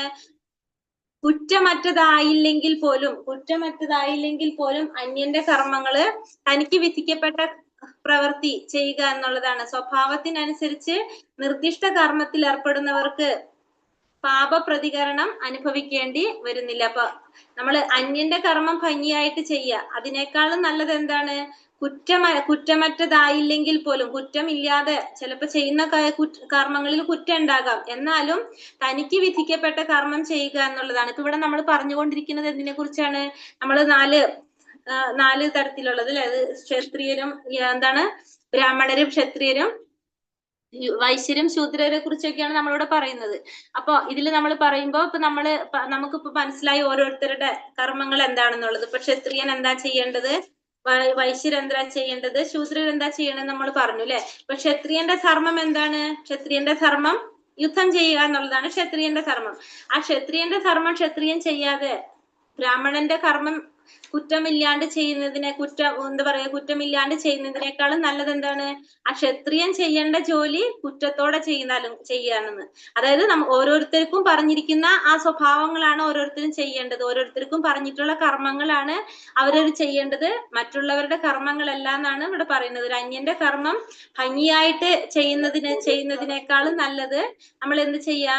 കുറ്റമായാലും പോലും നമുക്ക് വിധിക്കപ്പെട്ട പ്രവർത്തികൾ നമ്മൾ ചെയ്യുക എന്നുള്ളതാണ്. അപ്പൊ ഇവിടെ ഇത് പറയാൻ കാരണം നമ്മൾ കണ്ടത് ഇപ്പൊ 4 തരത്തിലുള്ളവരെ കുറിച്ച് നമ്മൾ പറഞ്ഞു. എന്താ പറയാ, ബ്രാഹ്മണ, ക്ഷത്രിയർ, വൈശ്യർ, ശൂദ്രർ. അപ്പൊ ഓരോരുത്തരുടെയും സ്വഭാവം എങ്ങനെയാണ്, ഓരോരുത്തരും ചെയ്യേണ്ടതായിട്ടുള്ള കർമ്മങ്ങൾ എന്തൊക്കെയാണ് നമുക്ക് മനസ്സിലായി. അപ്പൊ നമ്മൾക്ക് തോന്നാണ് എനിക്ക് എന്താണ് ഒരു ബ്രാഹ്മണന്റെ കാര്യങ്ങൾ ചെയ്യാനായിട്ട് എനിക്ക് സാധിക്കുമല്ലോ എന്ന് വിചാരിച്ചിട്ട് അപ്പൊ അവര് എന്താണ് അറിവ് പകർന്നു കൊടുക്കുന്നവരായിരിക്കും അവര്. അപ്പൊ അത് നമ്മൾ ഏറ്റെടുത്തിട്ട് അത് നമ്മൾ കുറ്റമില്ലാണ്ട് ചെയ്യുന്നേക്കാളും നല്ലത് നമ്മളിപ്പോ ആരാണ് ഇപ്പൊ ശൂദ്രനാണ് അല്ലെങ്കിൽ ക്ഷത്രിയനാണെങ്കിൽ ക്ഷത്രിയന്റെ ധർമ്മം എന്താണ്? യുദ്ധം ചെയ്യുക, പ്രജകളെ രക്ഷിക്കുക എന്നുള്ളതാണെങ്കിൽ അതാണ് നമ്മൾ ചെയ്യേണ്ടത്. അപ്പോ അങ്ങനെ ചെയ്തു കഴിഞ്ഞാൽ നിർദ്ദിഷ്ടമായിട്ടുള്ള ഓരോരുത്തർക്കും സ്വഭാവത്തിനനുസരിച്ച് നിർദ്ദിഷ്ടമായിട്ടുള്ള കർമ്മങ്ങളുണ്ട്. ആ കർമ്മങ്ങൾ ഏർപ്പെട്ട് കഴിഞ്ഞാൽ അവർക്ക് എന്തുണ്ടാവില്ല? പാപ പ്രതികരണം അനുഭവിക്കേണ്ടി വരില്ല. കാരണം ഇപ്പൊ ഒരു ക്ഷത്രിയൻ യുദ്ധത്തിൽ ഇപ്പൊ ഒരാളെ വധിച്ചു കഴിഞ്ഞാലും എന്താണ്? അത് ക്ഷത്രിയന്റെ ധർമ്മമാണ് യുദ്ധം ചെയ്യുക എന്നുള്ളത്. അപ്പൊ അത് ഭഗവാൻ നമുക്കറിയാം യുദ്ധത്തില് കൊല്ലപ്പെടാന്നുള്ള സ്വാഭാവികമാണ്. പക്ഷെ നേരെ മറിച്ചൊരു ബ്രാഹ്മണനാണ് യുദ്ധം ചെയ്യണമെന്നെങ്കിലോ, കാരണം ബ്രാഹ്മണന്റെ ധർമ്മമല്ലത്. ഒരാളെ വധിക്കാനായിട്ട് ബ്രാഹ്മണനില്ല, ബ്രാഹ്മണനോട് പറഞ്ഞിട്ടില്ല അല്ലെ? ബ്രാഹ്മണന്റെ ധർമ്മം എന്താണ്? മറ്റുള്ളവർക്ക് അറിവ് പകർന്നു കൊടുക്കുക എന്നുള്ളതാണ്. അപ്പൊ അങ്ങനെയാണെങ്കിൽ ഓരോരുത്തരും അവരുടേതായിട്ടുള്ള ധർമ്മം അല്ലെങ്കിൽ അവർ ചെയ്യേണ്ട കർമ്മത്തിൽ ഏർപ്പെടുകയാണെങ്കിൽ അവർക്ക് എന്തുണ്ടാവില്ല?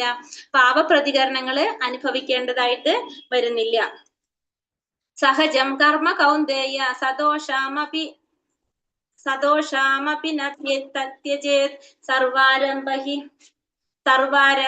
ദോഷേന ധൂമേനാഗ്നിരി വാവൃതാഹ. ഹേ കൗന്ദേയ, അഗ്നി പുകയാൽ മൂടപ്പെട്ടിരിക്കുന്നത് പോലെ എല്ലാ ഉദ്യമങ്ങളും ഏതെങ്കിലും ദോഷത്താൽ മൂടപ്പെട്ടിരിക്കും. അതുകൊണ്ട് തനിക്ക് സ്വാഭാവികമായ കർമ്മം അത് ദോഷങ്ങൾ നിറഞ്ഞതായാൽ പോലും ഉപേക്ഷിക്കാവുന്നതല്ല. അപ്പോ അഗ്നി എപ്രകാരമാണോ പുകയെ മൂടിയിരിക്കുന്നത്, അതേപോലെ തന്നെ എല്ലാ ഉദ്യമങ്ങളും എന്താണ്? ഏതെങ്കിലും ഒരു ദോഷം, എല്ലാത്തിലും ഏതെങ്കിലും ഒരു ദോഷം ഉണ്ടാകും. പക്ഷെ അപ്പൊ നമ്മൾ എന്താ ചെയ്യേണ്ടത്? നമുക്ക് പറഞ്ഞിരിക്കുന്ന സ്വാഭാവികമായിട്ടുള്ള ആ കർമ്മങ്ങള് അത് നമ്മൾ ചെയ്തുകൊണ്ടിരിക്കുക. അപ്പൊ അത് ദോഷം നിറഞ്ഞതായാൽ പോലും നമുക്ക് അതെന്തില്ല?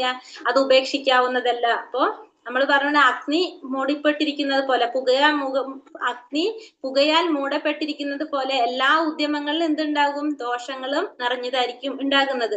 അതുകൊണ്ട് തന്നെ സ്വാഭാവികമായിട്ട് നമ്മൾ എന്ത് ചെയ്യാം? നമുക്ക് പറഞ്ഞിരിക്കുന്ന ആ കർമ്മങ്ങൾ എന്താണോ അത് നമ്മൾ ചെയ്യുക. അതിൽ ദോഷങ്ങൾ ഉണ്ടായാൽ പോലും നമുക്ക് അതെന്ത് ചെയ്യാൻ സാധിക്കില്ല? അതിനെ നമുക്ക് ഉപേക്ഷിക്കാനായിട്ട് സാധിക്കുന്നില്ല എന്നുള്ളതാണ് ഇവിടെ പറയുന്നത്. അസക്ത ബുദ്ധി സർവത്ര ചിദാത്മാ വിഗത സ്പൃഹഃ നൈഷ്കർമ്മ്യ സിദ്ധിം പരമാം സന്യാസേനാധിഗച്ഛതി. ആത്മസംയമനം നേടിയവനും അനാസക്തനും ഭൗതിക സുഖഭോഗങ്ങളെല്ലാം അവഗണിച്ചവനുമായ ഒരാൾക്ക് ത്യാഗ പരിശീലനത്തിലൂടെ പ്രതികരണങ്ങളിൽ നിന്നുള്ള പരമമായ മോചനം നേടാൻ കഴിയും. അപ്പൊ ആത്മസംയമനം നേടിയവൻ, അനാസക്തനായിട്ടുള്ള വ്യക്തി, ഭൗതികമായിട്ടുള്ള സുഖഭോഗങ്ങളെല്ലാം അവഗണിച്ചവനായിട്ടുള്ള വ്യക്തി, ആയ വ്യക്തിക്ക് ത്യാഗ പരിശീലനത്തിലൂടെ എന്ത് സാധിക്കും?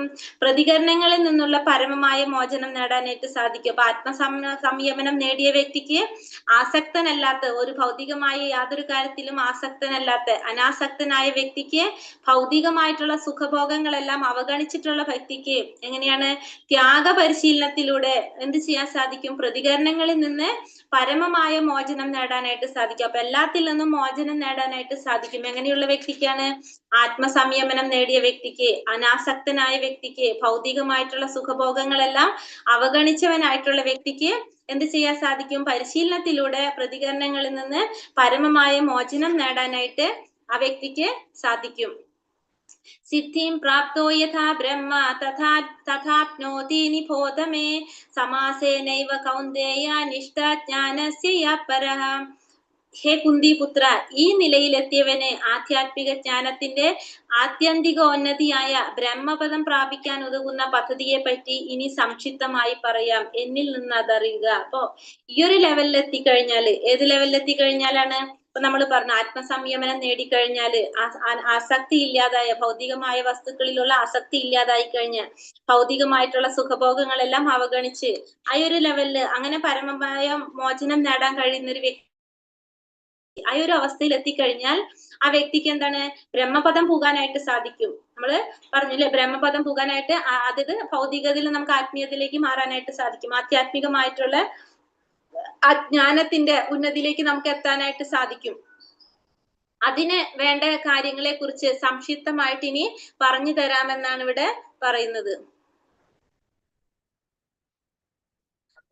ബുദ്ധ്യാ വിശുദ്ധയാ യുക്ത ധൃത്യാത്മാനം നിയമ്യ ച ശബ്ദാദീൻ വിഷയാം സ്യക്ത രാഗദ്വേഷോപിതസ്യ ച വിവിക്താ സേവികാ ലഖ്വാശി യഥാ വാക്കായ മാനസഃ ധ്യാനയോഗ പരോ നിത്യം വൈരാഗ്യം സമുപാശ്രിതഃ അഹങ്കാരം ബലം ദർപ്പം കാമം ക്രോധം പരിഗ്രഹം വിമുച്യ നിർമ്മമാ ശാന്തോ ബ്രഹ്മഭൂയായ കൽപ്പതേ.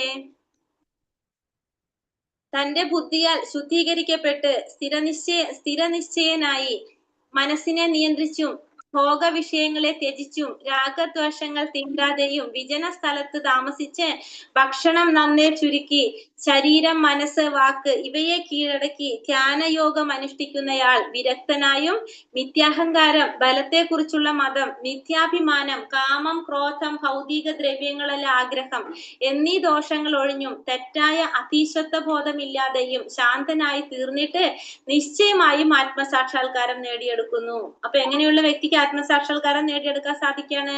തന്റെ ബുദ്ധിയാൽ ശുദ്ധീകരിക്കപ്പെട്ട് സ്ഥിരനിശ്ചയനായി മനസ്സിനെ നിയന്ത്രിച്ച്, ഇപ്പൊ തന്റെ ബുദ്ധി കൊണ്ട് ശുദ്ധീകരിച്ചിട്ട് എങ്ങനെയാ ചെയ്യുന്നത്?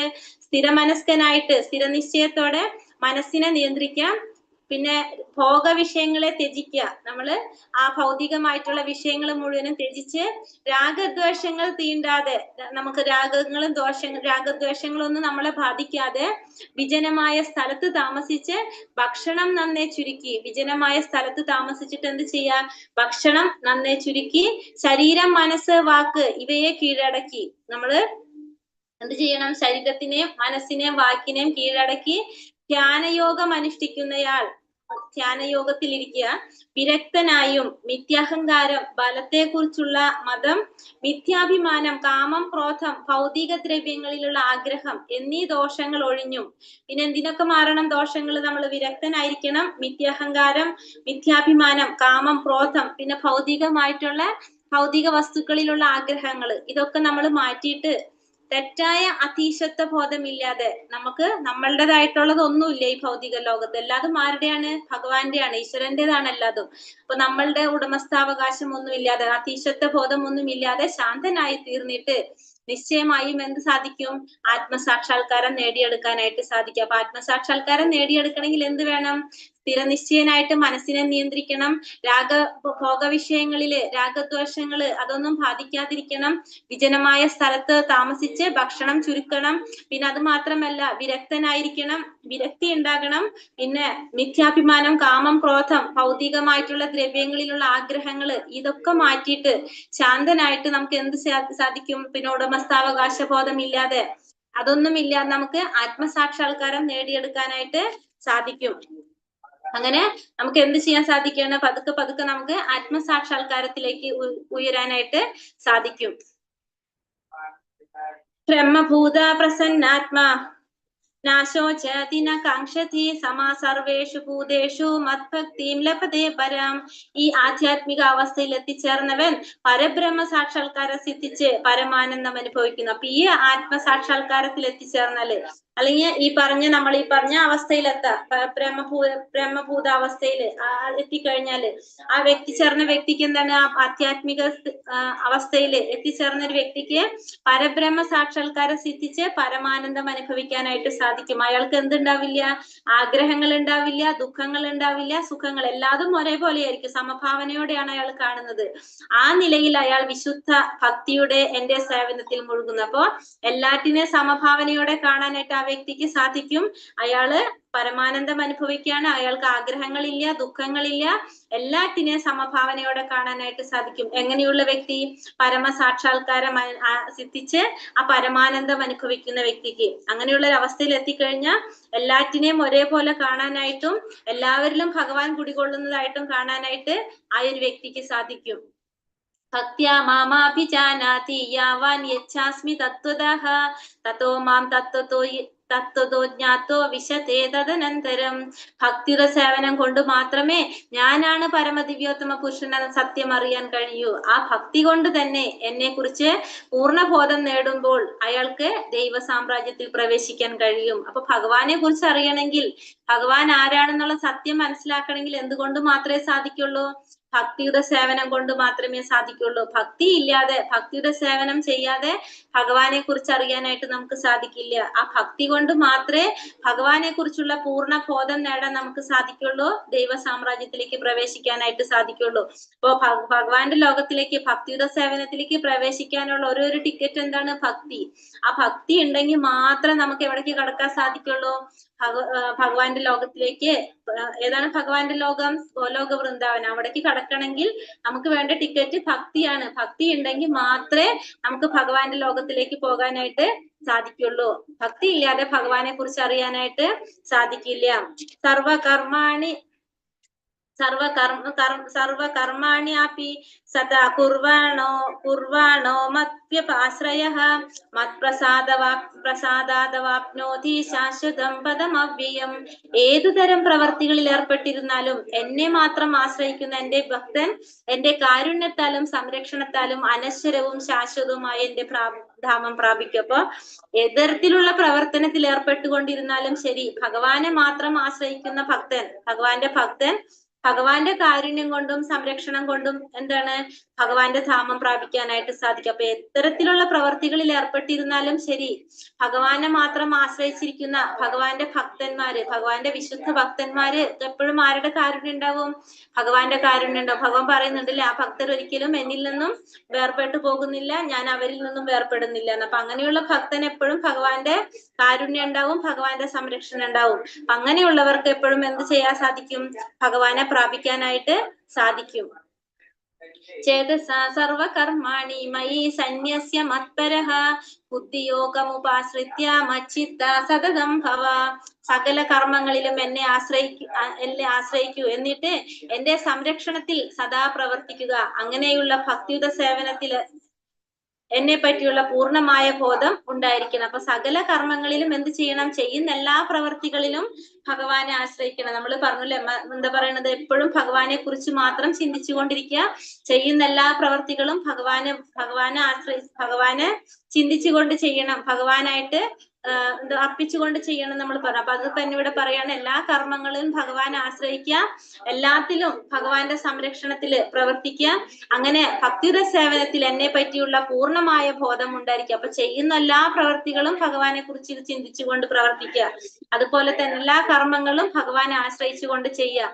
അങ്ങനെ പൂർണ്ണമായിട്ടുള്ള ബോധം, എല്ലായ്പ്പോഴും ഭഗവാനെ കുറിച്ചുള്ള പൂർണ്ണമായിട്ടുള്ള ബോധം നമ്മൾ ഉണ്ടാക്കിയെടുക്കുക. അപ്പോ അങ്ങനെ നമ്മൾ ചെയ്യുന്നതെല്ലാം എന്തായിട്ട് മാറാണ്? ഭക്തിയുടെ സേവനത്തോടെ ചെയ്യുക. അപ്പൊ ഭക്തിയുടെ സേവനം ചെയ്തു കഴിഞ്ഞാല് പൂർണ്ണമായ ബോധത്തോടെ ഭഗവാനെ കുറിച്ച് ചിന്തിച്ച് ഭഗവാന്റെ സംരക്ഷണത്തിൽ സദാ ചെയ്തുകൊണ്ടിരുന്ന നമുക്ക് എന്താണ് ഭഗവാനെ പ്രാപിക്കാനായിട്ട് സാധിക്കും. മച്ചിത്ത സർവ ദുർഗാണി മത് പ്രസാദാതരിഷ്യസി അഥാ ചേത്വം അഹങ്കാരൻ നാശോഷ്യസി ന വിനക്ഷ്യസി വിനക്ഷ്യസി. എന്നെ കുറിച്ച് ബോധവാനായിരുന്നാൽ നിനക്ക് എന്റെ പ്രസാദം കൊണ്ട് തന്നെ ഭക്ത ജീവിതത്തിന്റെ സകല ക്ലേശങ്ങളെയും അതിജീവിക്കാനായിട്ട് സാധിക്കും. അപ്പൊ എന്നെ കുറിച്ചിട്ടുള്ള ഒരു ബോധം നിനക്ക് ഉണ്ടായാല്, എപ്പോഴും ഭഗവാനെ കുറിച്ചുള്ള ഒരു ബോധം ഉണ്ടെങ്കിൽ തന്നെ നിനക്ക് എന്ത് ചെയ്യാൻ സാധിക്കും? എല്ലാ ക്ലേശങ്ങളെയും അതിജീവിക്കാനായിട്ട് സാധിക്കും. എന്റെ പ്രസാദം കൊണ്ട് തന്നെ എന്ത് ചെയ്യാൻ സാധിക്കും? ഭക്ത ജീവിതത്തിലെ എല്ലാ ക്ലേശങ്ങളെയും അതിജീവിക്കാനായിട്ട് സാധിക്കും. ആ ബോധത്തോടെ പ്രവർത്തിക്കാതെ മിഥ്യാഹങ്കാരം കൊണ്ട് എന്റെ അഭിപദം അനുസരിക്കാതെ പോയാലോ നാശമായിരിക്കും ഫലം. അപ്പൊ നമുക്ക് എപ്പോഴും എന്ത് ബോധം ഉണ്ടായിരിക്കണം? നമ്മളെ ക്ലേശങ്ങൾ, നമുക്ക് ഉണ്ടാകുന്ന ക്ലേശങ്ങൾ അതിജീവിക്കാനായിട്ട് എങ്ങനെ സാധിക്കും? ഭഗവാന്റെ പ്രസാദം കൊണ്ട് സാധിക്കും. ആ ഒരു ചിന്തയോട് കൂടി നമ്മൾ എപ്പോഴും പ്രവർത്തിക്കുകയാണെങ്കിൽ നമുക്ക് എന്താണ്, നമ്മളെ ജീവിതത്തിൽ നമുക്ക് എന്തുണ്ടാകും? നമ്മളെ ക്ലേശങ്ങളൊക്കെ മാറിപ്പോകും. മാത്രമല്ല ആ ബോധം ഇല്ലെങ്കിലോ, മിഥ്യാഹങ്കാരം കൊണ്ട് ഭഗവാന്റെ അഭിമതം അനുസരിക്കാതെ ആണെങ്കിലോ നാശമായിരിക്കും ഫലം. നമ്മള് മിഥ്യാഹങ്കാരം കൊണ്ട് നമുക്ക് ഉണ്ടാകുന്ന നേട്ടങ്ങളെല്ലാം കാരണം നമ്മൾ തന്നെയാണ്. നമ്മൾ ചെയ്യുന്ന പ്രവൃത്തിയുടെ ഫലമായിട്ടാണ് നമുക്ക് നേട്ടങ്ങൾ വന്നത്, നമുക്ക് ഇത്രയും ലാഭങ്ങൾ ഉണ്ടായത്, നമുക്ക് ഇതൊക്കെ ഉണ്ടായത് നമ്മളുടെ ബുദ്ധിമുട്ട് കൊണ്ട്, നമ്മൾ കഷ്ടപ്പെട്ട് നമ്മൾ ചെയ്തതാണെന്ന് ചിന്തിക്കുകയാണെങ്കിൽ എന്താണ്, മിഥ്യാഹങ്കാരം കൊണ്ട് നമ്മൾ അങ്ങനെ ചിന്തിക്കുകയാണെങ്കിൽ നമുക്ക് നാശമായിരിക്കും ഫലം. നേരെ മറിച്ച് ഭഗവാന്റെ കാരുണ്യം കൊണ്ടാണ് നമുക്ക് ഇതൊക്കെ കിട്ടിയത്. നമ്മൾ ജീവിതത്തിൽ ഉണ്ടായിട്ടുള്ള ഓരോ കാര്യങ്ങളും ഭഗവാന്റെ പ്രസാദമാണെന്ന് ചിന്തിക്കുകയാണെങ്കിൽ നമുക്ക് ക്ലേശങ്ങളെ അതിജീവിക്കാനായിട്ട് നമുക്ക് സാധിക്കും.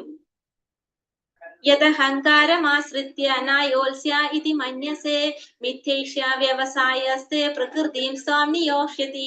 എന്റെ നിർദ്ദേശത്തെ അനുസരിക്കുന്നില്ലെങ്കിൽ, യുദ്ധം ചെയ്യുന്നില്ലെങ്കിൽ നീ വഴി പിഴച്ചു പോകും. മാത്രമല്ല നിന്റെ സ്വഭാവം പ്രകൃതിയാൽ നീ യുദ്ധത്തിൽ ഏർപ്പെടുക തന്നെ വേണം. അപ്പൊ എന്റെ നിർദ്ദേശത്തെ അനുസരിക്കുന്നില്ലെങ്കിൽ, അപ്പൊ ഞാൻ ഈ പറയുന്ന കാര്യങ്ങൾ, എന്റെ നിർദ്ദേശത്തെ നീ അനുസരിക്കുന്നില്ലെങ്കിൽ എന്താണ്, യുദ്ധം ചെയ്യുന്നില്ലെങ്കിൽ നീ എന്ത് സംഭവിക്കും? നിനക്ക് വഴി പിഴച്ചു പോകാം. കാരണം നീ ക്ഷത്രിയനാണ്. ക്ഷത്രിയന്റെ ധർമ്മം എന്താണ്? യുദ്ധം ചെയ്യുക എന്നുള്ളതാണ്. അപ്പൊ ഞാനത് നിന്നോട് നിർദ്ദേശിച്ചു, പക്ഷെ നീ അത് അനുസരിക്കുന്നില്ലെങ്കിൽ നിനക്ക് എന്ത് സംഭവിക്കും? നിനക്ക് നാശം സംഭവിക്കും. നിന്റെ സ്വഭാവ പ്രകൃതിയാൽ നീ യുദ്ധത്തിൽ ഏർപ്പെടുക തന്നെ വേണം. അപ്പൊ നിന്റെ സ്വഭാവം എന്താണ്? യുദ്ധം ചെയ്യേണ്ടതാണ്. ക്ഷത്രിയനാണ് നീ, അതുകൊണ്ട് നീ യുദ്ധം ചെയ്യുക തന്നെ വേണം. അല്ലാതെ നീ യുദ്ധത്തിൽ നിന്ന് മാറി നിൽക്കരുത്. നിന്റെ കർമ്മം, യഥാർത്ഥത്തിലുള്ള നിന്റെ ധർമ്മം എന്താണോ അതിൽ നിന്ന് നീ മാറി നിൽക്കരുത് എന്നിവിടെ പറയാണ് ഭഗവാൻ. സ്വഭാവജേന കൗന്ദേയ നിബദ്ധ സ്വേന കർമ്മണ കർത്തും നേച്ഛസി യന്മോഹാത് കരിഷ്യാസ വശോപിത.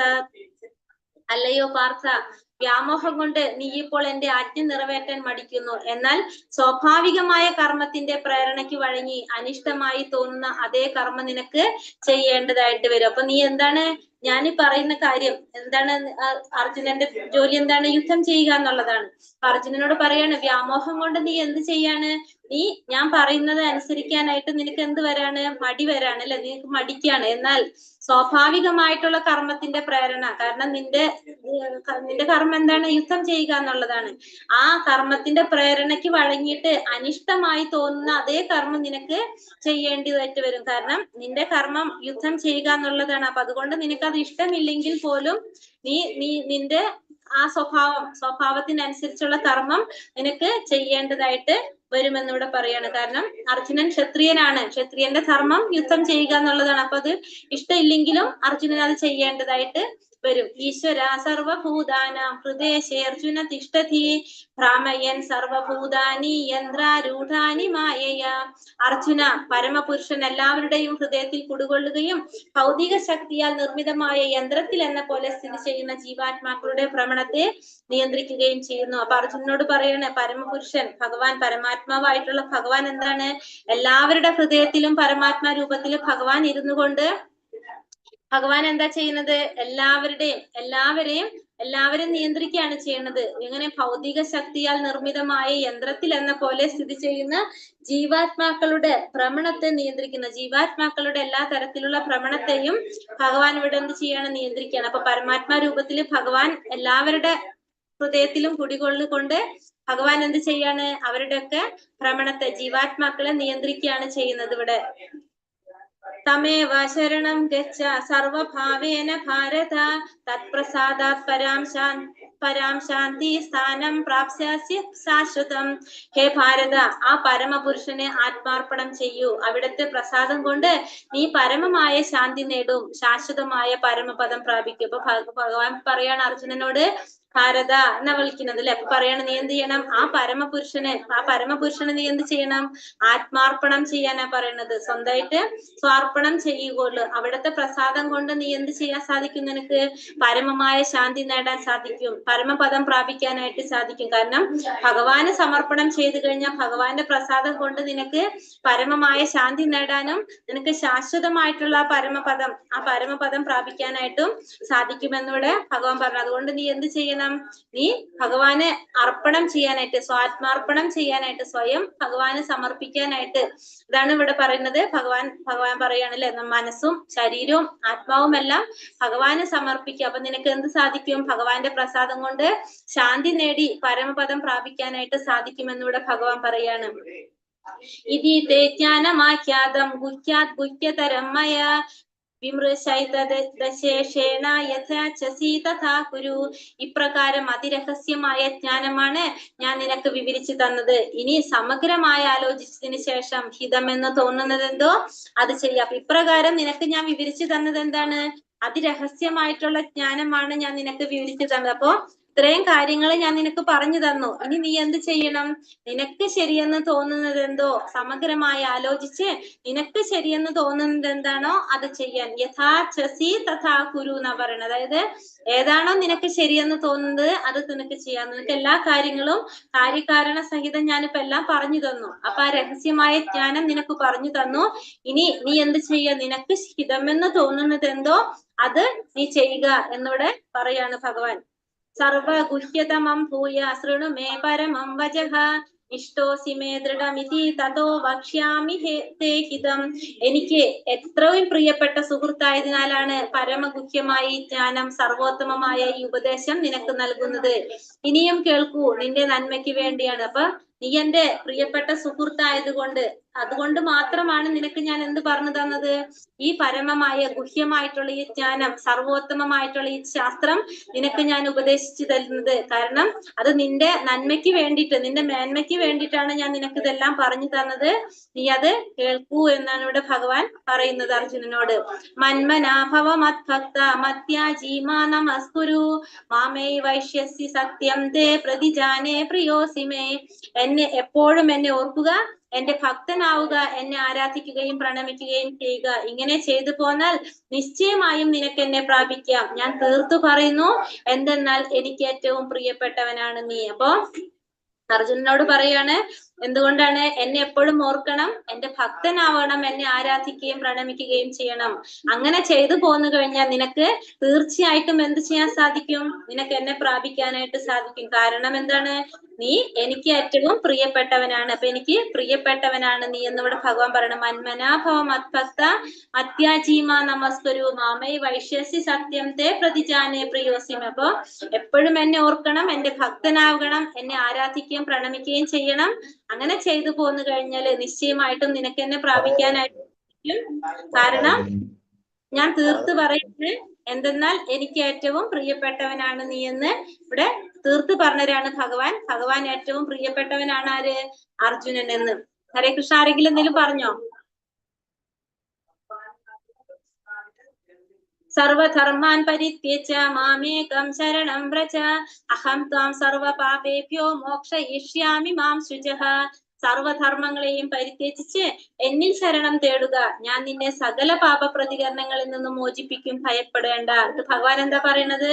സർവധർമാൻ പരിത്യജ, എല്ലാ ധർമ്മങ്ങളും ത്യജിച്ച് എന്നിൽ ശരണം തേടാനാ പറയണത്. അപ്പോ എല്ലാ പാപ പ്രതികരണങ്ങളിൽ നിന്നും ഞാൻ നിന്നെ മോചിപ്പിക്കും, ഭയപ്പെടേണ്ട ആവശ്യമില്ല, നിന്നെ എല്ലാത്തിനും മോചിക്കും. എങ്ങനെയാണെങ്കിൽ എല്ലാ ധർമ്മങ്ങളും ത്യജിച്ച് എന്നിൽ ശരണം തേടുക. അതായത് ഭഗവാൻ മാത്രമേ ഉള്ളൂ എന്ന് ചിന്തിച്ചുകൊണ്ട് ഭഗവാനിൽ ശരണം തേടാണെങ്കിൽ എല്ലാ പാപ പ്രതികരണങ്ങളിൽ നിന്നും ഭഗവാൻ നമ്മളെ മോചിപ്പിക്കും, ഭയപ്പെടേണ്ടെന്ന് ഭഗവാനോട് പറയാണ്. ഇതം തേജ്ഞാത പസ്കായ നാഭക്തായ കഥാചന നാചാശുശ്രൂഷവേ വാച്യം നച മാം യോപ്യസൂയതി.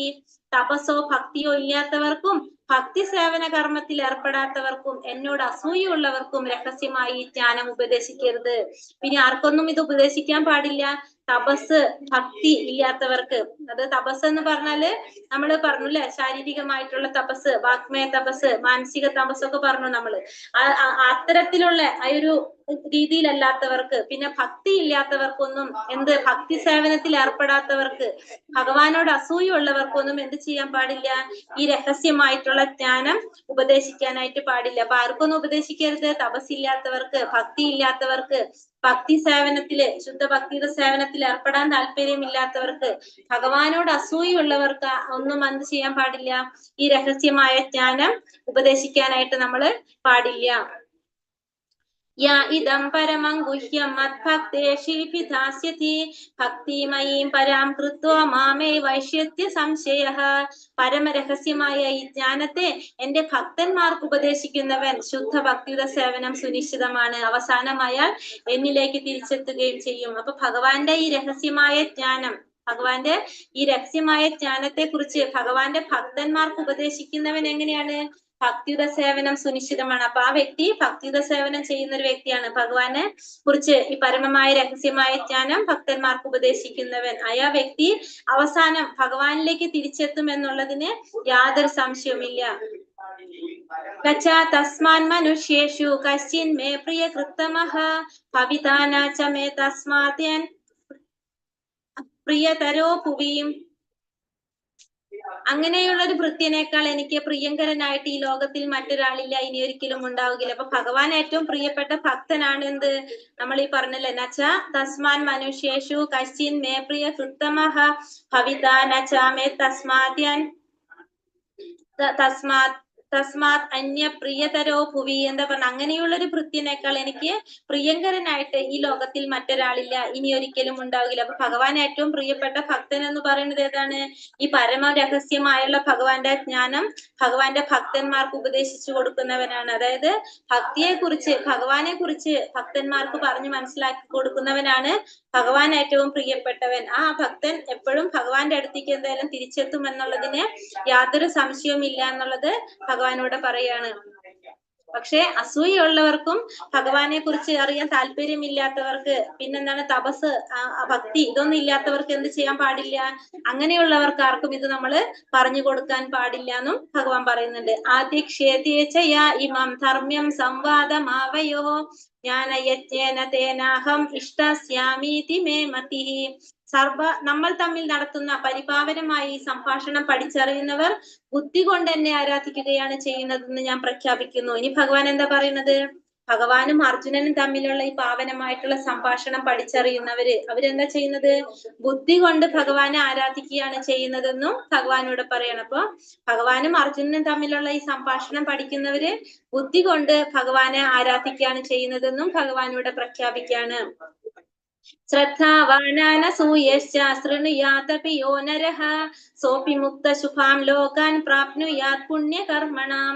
അസൂയ തീണ്ടാതെയും വിശ്വാസത്തോടു കൂടിയും ഇത് ശ്രദ്ധിക്കുന്നവൻ പാപപ്രതികരണങ്ങളിൽ നിന്ന് മുക്തനായി പുണ്യാത്മാക്കൾ വാഴുന്ന ശുഭങ്ങളായ ലോകങ്ങളിലെത്തും. അപ്പൊ അസൂയ ഇല്ലാതെ വിശ്വാസത്തോടു കൂടി ആരാണോ ഇത് ശ്രദ്ധിക്കുന്നത്, പാപകർമ്മങ്ങളിൽ നിന്ന് മുക്തനായിട്ട് ആ വ്യക്തി പുണ്യാത്മാക്കൾ വാഴുന്ന പുണ്യലോകങ്ങളിലേക്ക് എത്തും. അപ്പൊ ആരാണോ വിശ്വാസത്തോടു കൂടി അസൂയ ഇല്ലാതെ ഇത് ശ്രദ്ധിക്കുന്നത്, അപ്പൊ അവർക്ക് എന്ത് സാധിക്കും?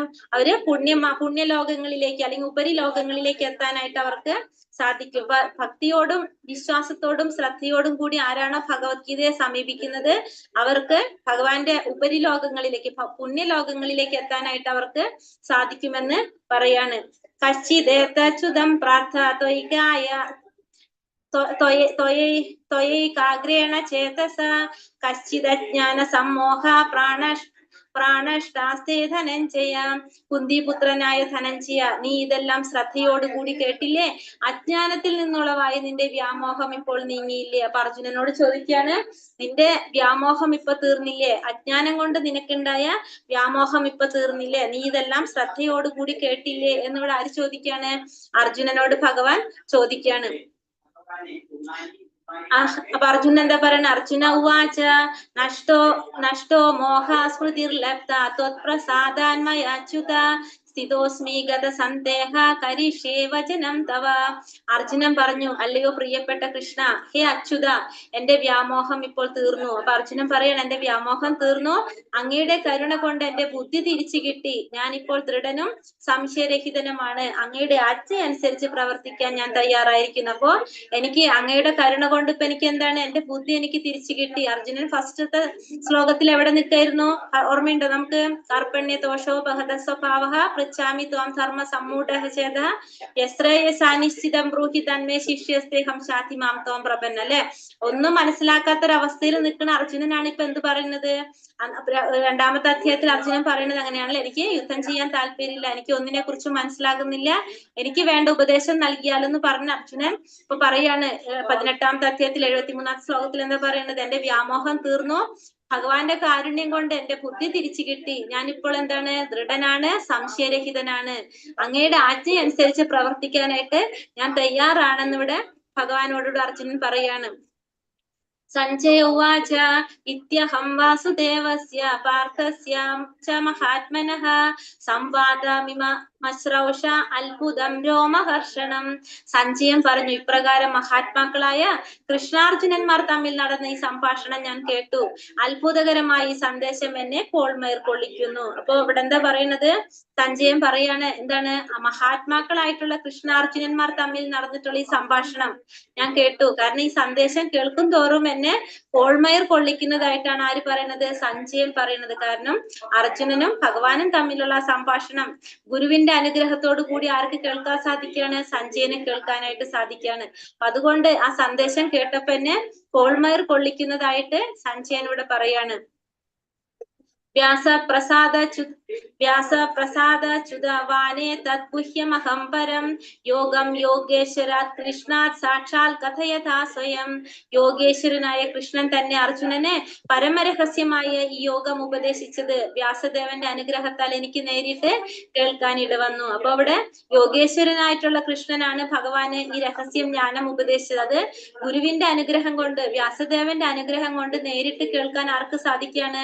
സഞ്ജയന് സാധിക്കുകയാണ്. കാരണം ഗുരുവിന്റെ അനുഗ്രഹം ഉണ്ടെങ്കിൽ മാത്രമേ ഭഗവാനെ കുറിച്ച് മനസ്സിലാക്കാനായിട്ട് നമുക്ക് സാധിക്കുള്ളൂ. ഒരു ഗുരുവിലൂടെ മാത്രമേ ഭഗവാനെ കുറിച്ച് അറിയാനായിട്ട് സാധിക്കുള്ളൂ. അല്ലാതെ നമുക്ക് ഒരിക്കലും ഭഗവാനെ മനസ്സിലാക്കാനായിട്ട് സാധിക്കില്ല. കാരണം നമുക്ക് അതിനുള്ള യോഗ്യതയില്ല. കാരണം നമ്മൾ പറയില്ലേ, ഭൗതിക ലോകത്തില് നമുക്ക് ഗുരു എന്ന് പറയുന്നത് ഭഗവാന്റെ പ്രതിനിധിയാണ്. ആ ഗുരുവിലൂടെ മാത്രമേ നമുക്ക് ഭഗവാനെ കുറിച്ച് അറിയാനായിട്ട് സാധിക്കുന്നുള്ളൂ. രാജൻ സംസ്മൃത്യ സംവാദം ഇമം അത്ഭുതം കേശവാർജുനയോ പുണ്യം ഋഷ്യാമി ച മുഹുർമുഹു.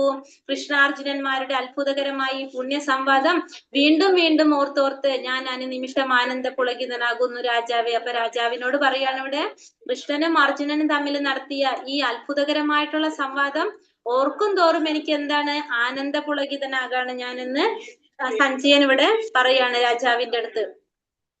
തച്ച സംസ്മൃത്യ രൂപമത്യത്ഭുതം ഹരേഃ വിസ്മയോ മേ മഹാൻ രാജൻ ഋഷ്യാമി ച പുനഃ.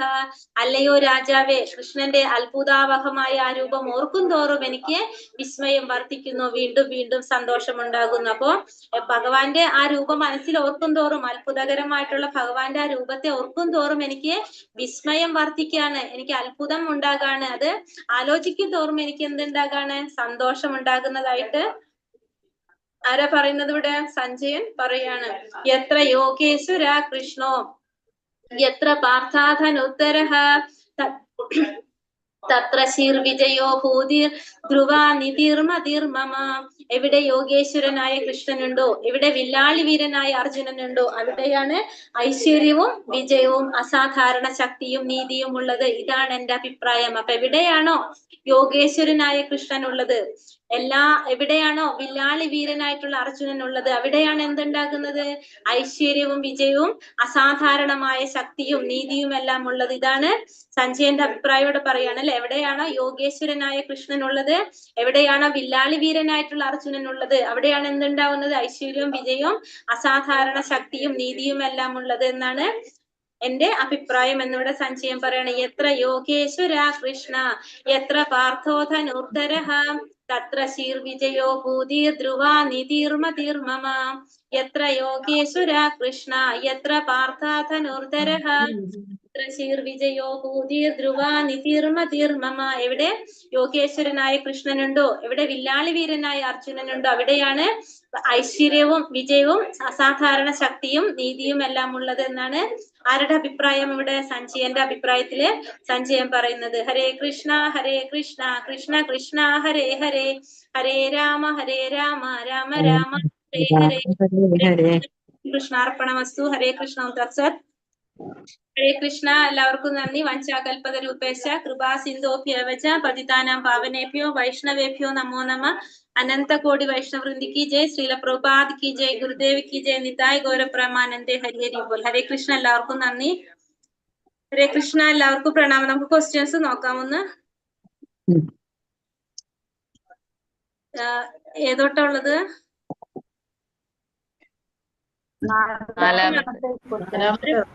ഒരു ബ്രാഹ്മണന്, ക്ഷത്രിയന്, വൈശ്യർ, ശൂദ്രർ ഇവർക്ക് ഉണ്ടാവേണ്ട ഗുണങ്ങൾ ഏതൊക്കെയാണെന്ന്. ഒരു ബ്രാഹ്മണന്റെ എങ്ങനെയാണ് സ്വഭാവം? ശാന്തത, തപസ്, വിശുദ്ധി, ക്ഷമ,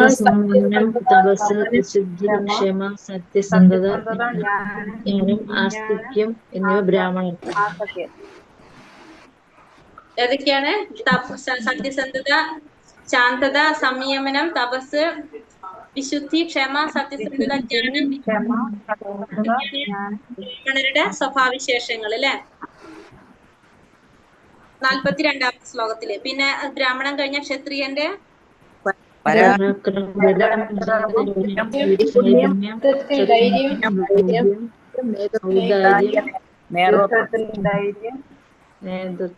പരാക്രമം, ബലം, ദൃഢനിശ്ചയം, നൈപുണ്യം, യുദ്ധത്തിലെ ധൈര്യം, ഔദാര്യം, നേതൃത്വം ഇതൊക്കെയാണ് ക്ഷത്രിയരുടെ സ്വഭാവ ഗുണങ്ങള്.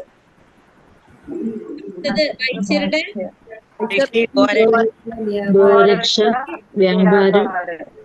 കൃഷി, ഗോരക്ഷ, വ്യാപാരം ഇത് വൈശ്യരുടെ സ്വഭാവങ്ങളുടെ ഗുണങ്ങള്. ശൂദ്രരുടേത് അധ്വാനം, മറ്റുള്ളവരെ പഠിപ്പിക്കുക. അതാണ് ശൂദ്രരുടെ. പിന്നെ 63-ാമത്തെ ശ്ലോകത്തില് ഭഗവാൻ എന്താ പറഞ്ഞത്?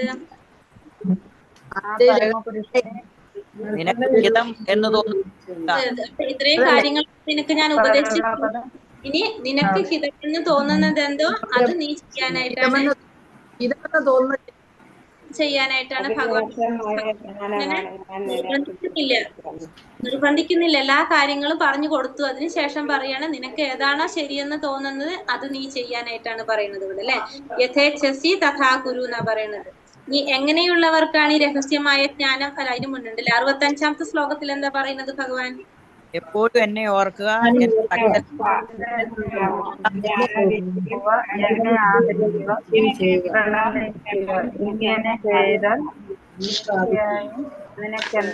എപ്പോഴും എന്നെ ഓർക്കണം, പിന്നെ എന്റെ ഭക്തനാവണം, എന്നെ ആരാധിക്കുകയും പ്രണമിക്കുകയും ചെയ്യണം.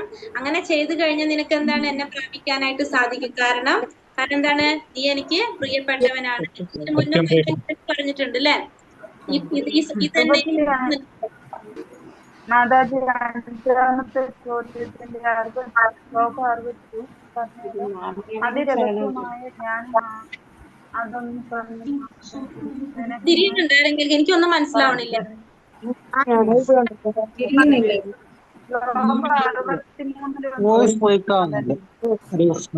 മാതാജി ഒന്നും കേൾക്കുന്നില്ല, ഒന്നും തിരിയുന്നില്ല മാതാജി പറയണ. ലോകം ഒന്ന് പറഞ്ഞു കൊടുക്കാനാ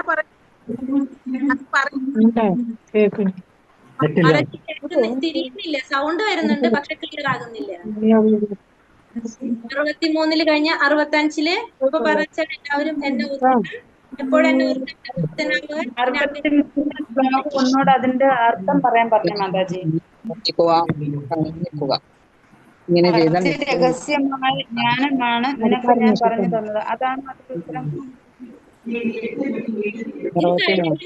ചോദിക്കുക, ഇതൊന്ന് തീർത്തോട്ടെ, എന്നിട്ട് നമുക്ക് നോക്കാം. എങ്ങനെയുള്ളവർക്ക് ഈ രഹസ്യമായ ജ്ഞാനം ഉപദേശിക്കാൻ പാടില്ല എന്നാ ഭഗവാൻ പറയുന്നത്?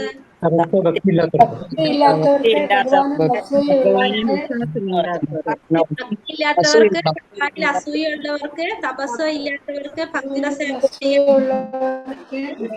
ഭഗവാനെ കുറിച്ച് ഈ ഒരു ജ്ഞാനം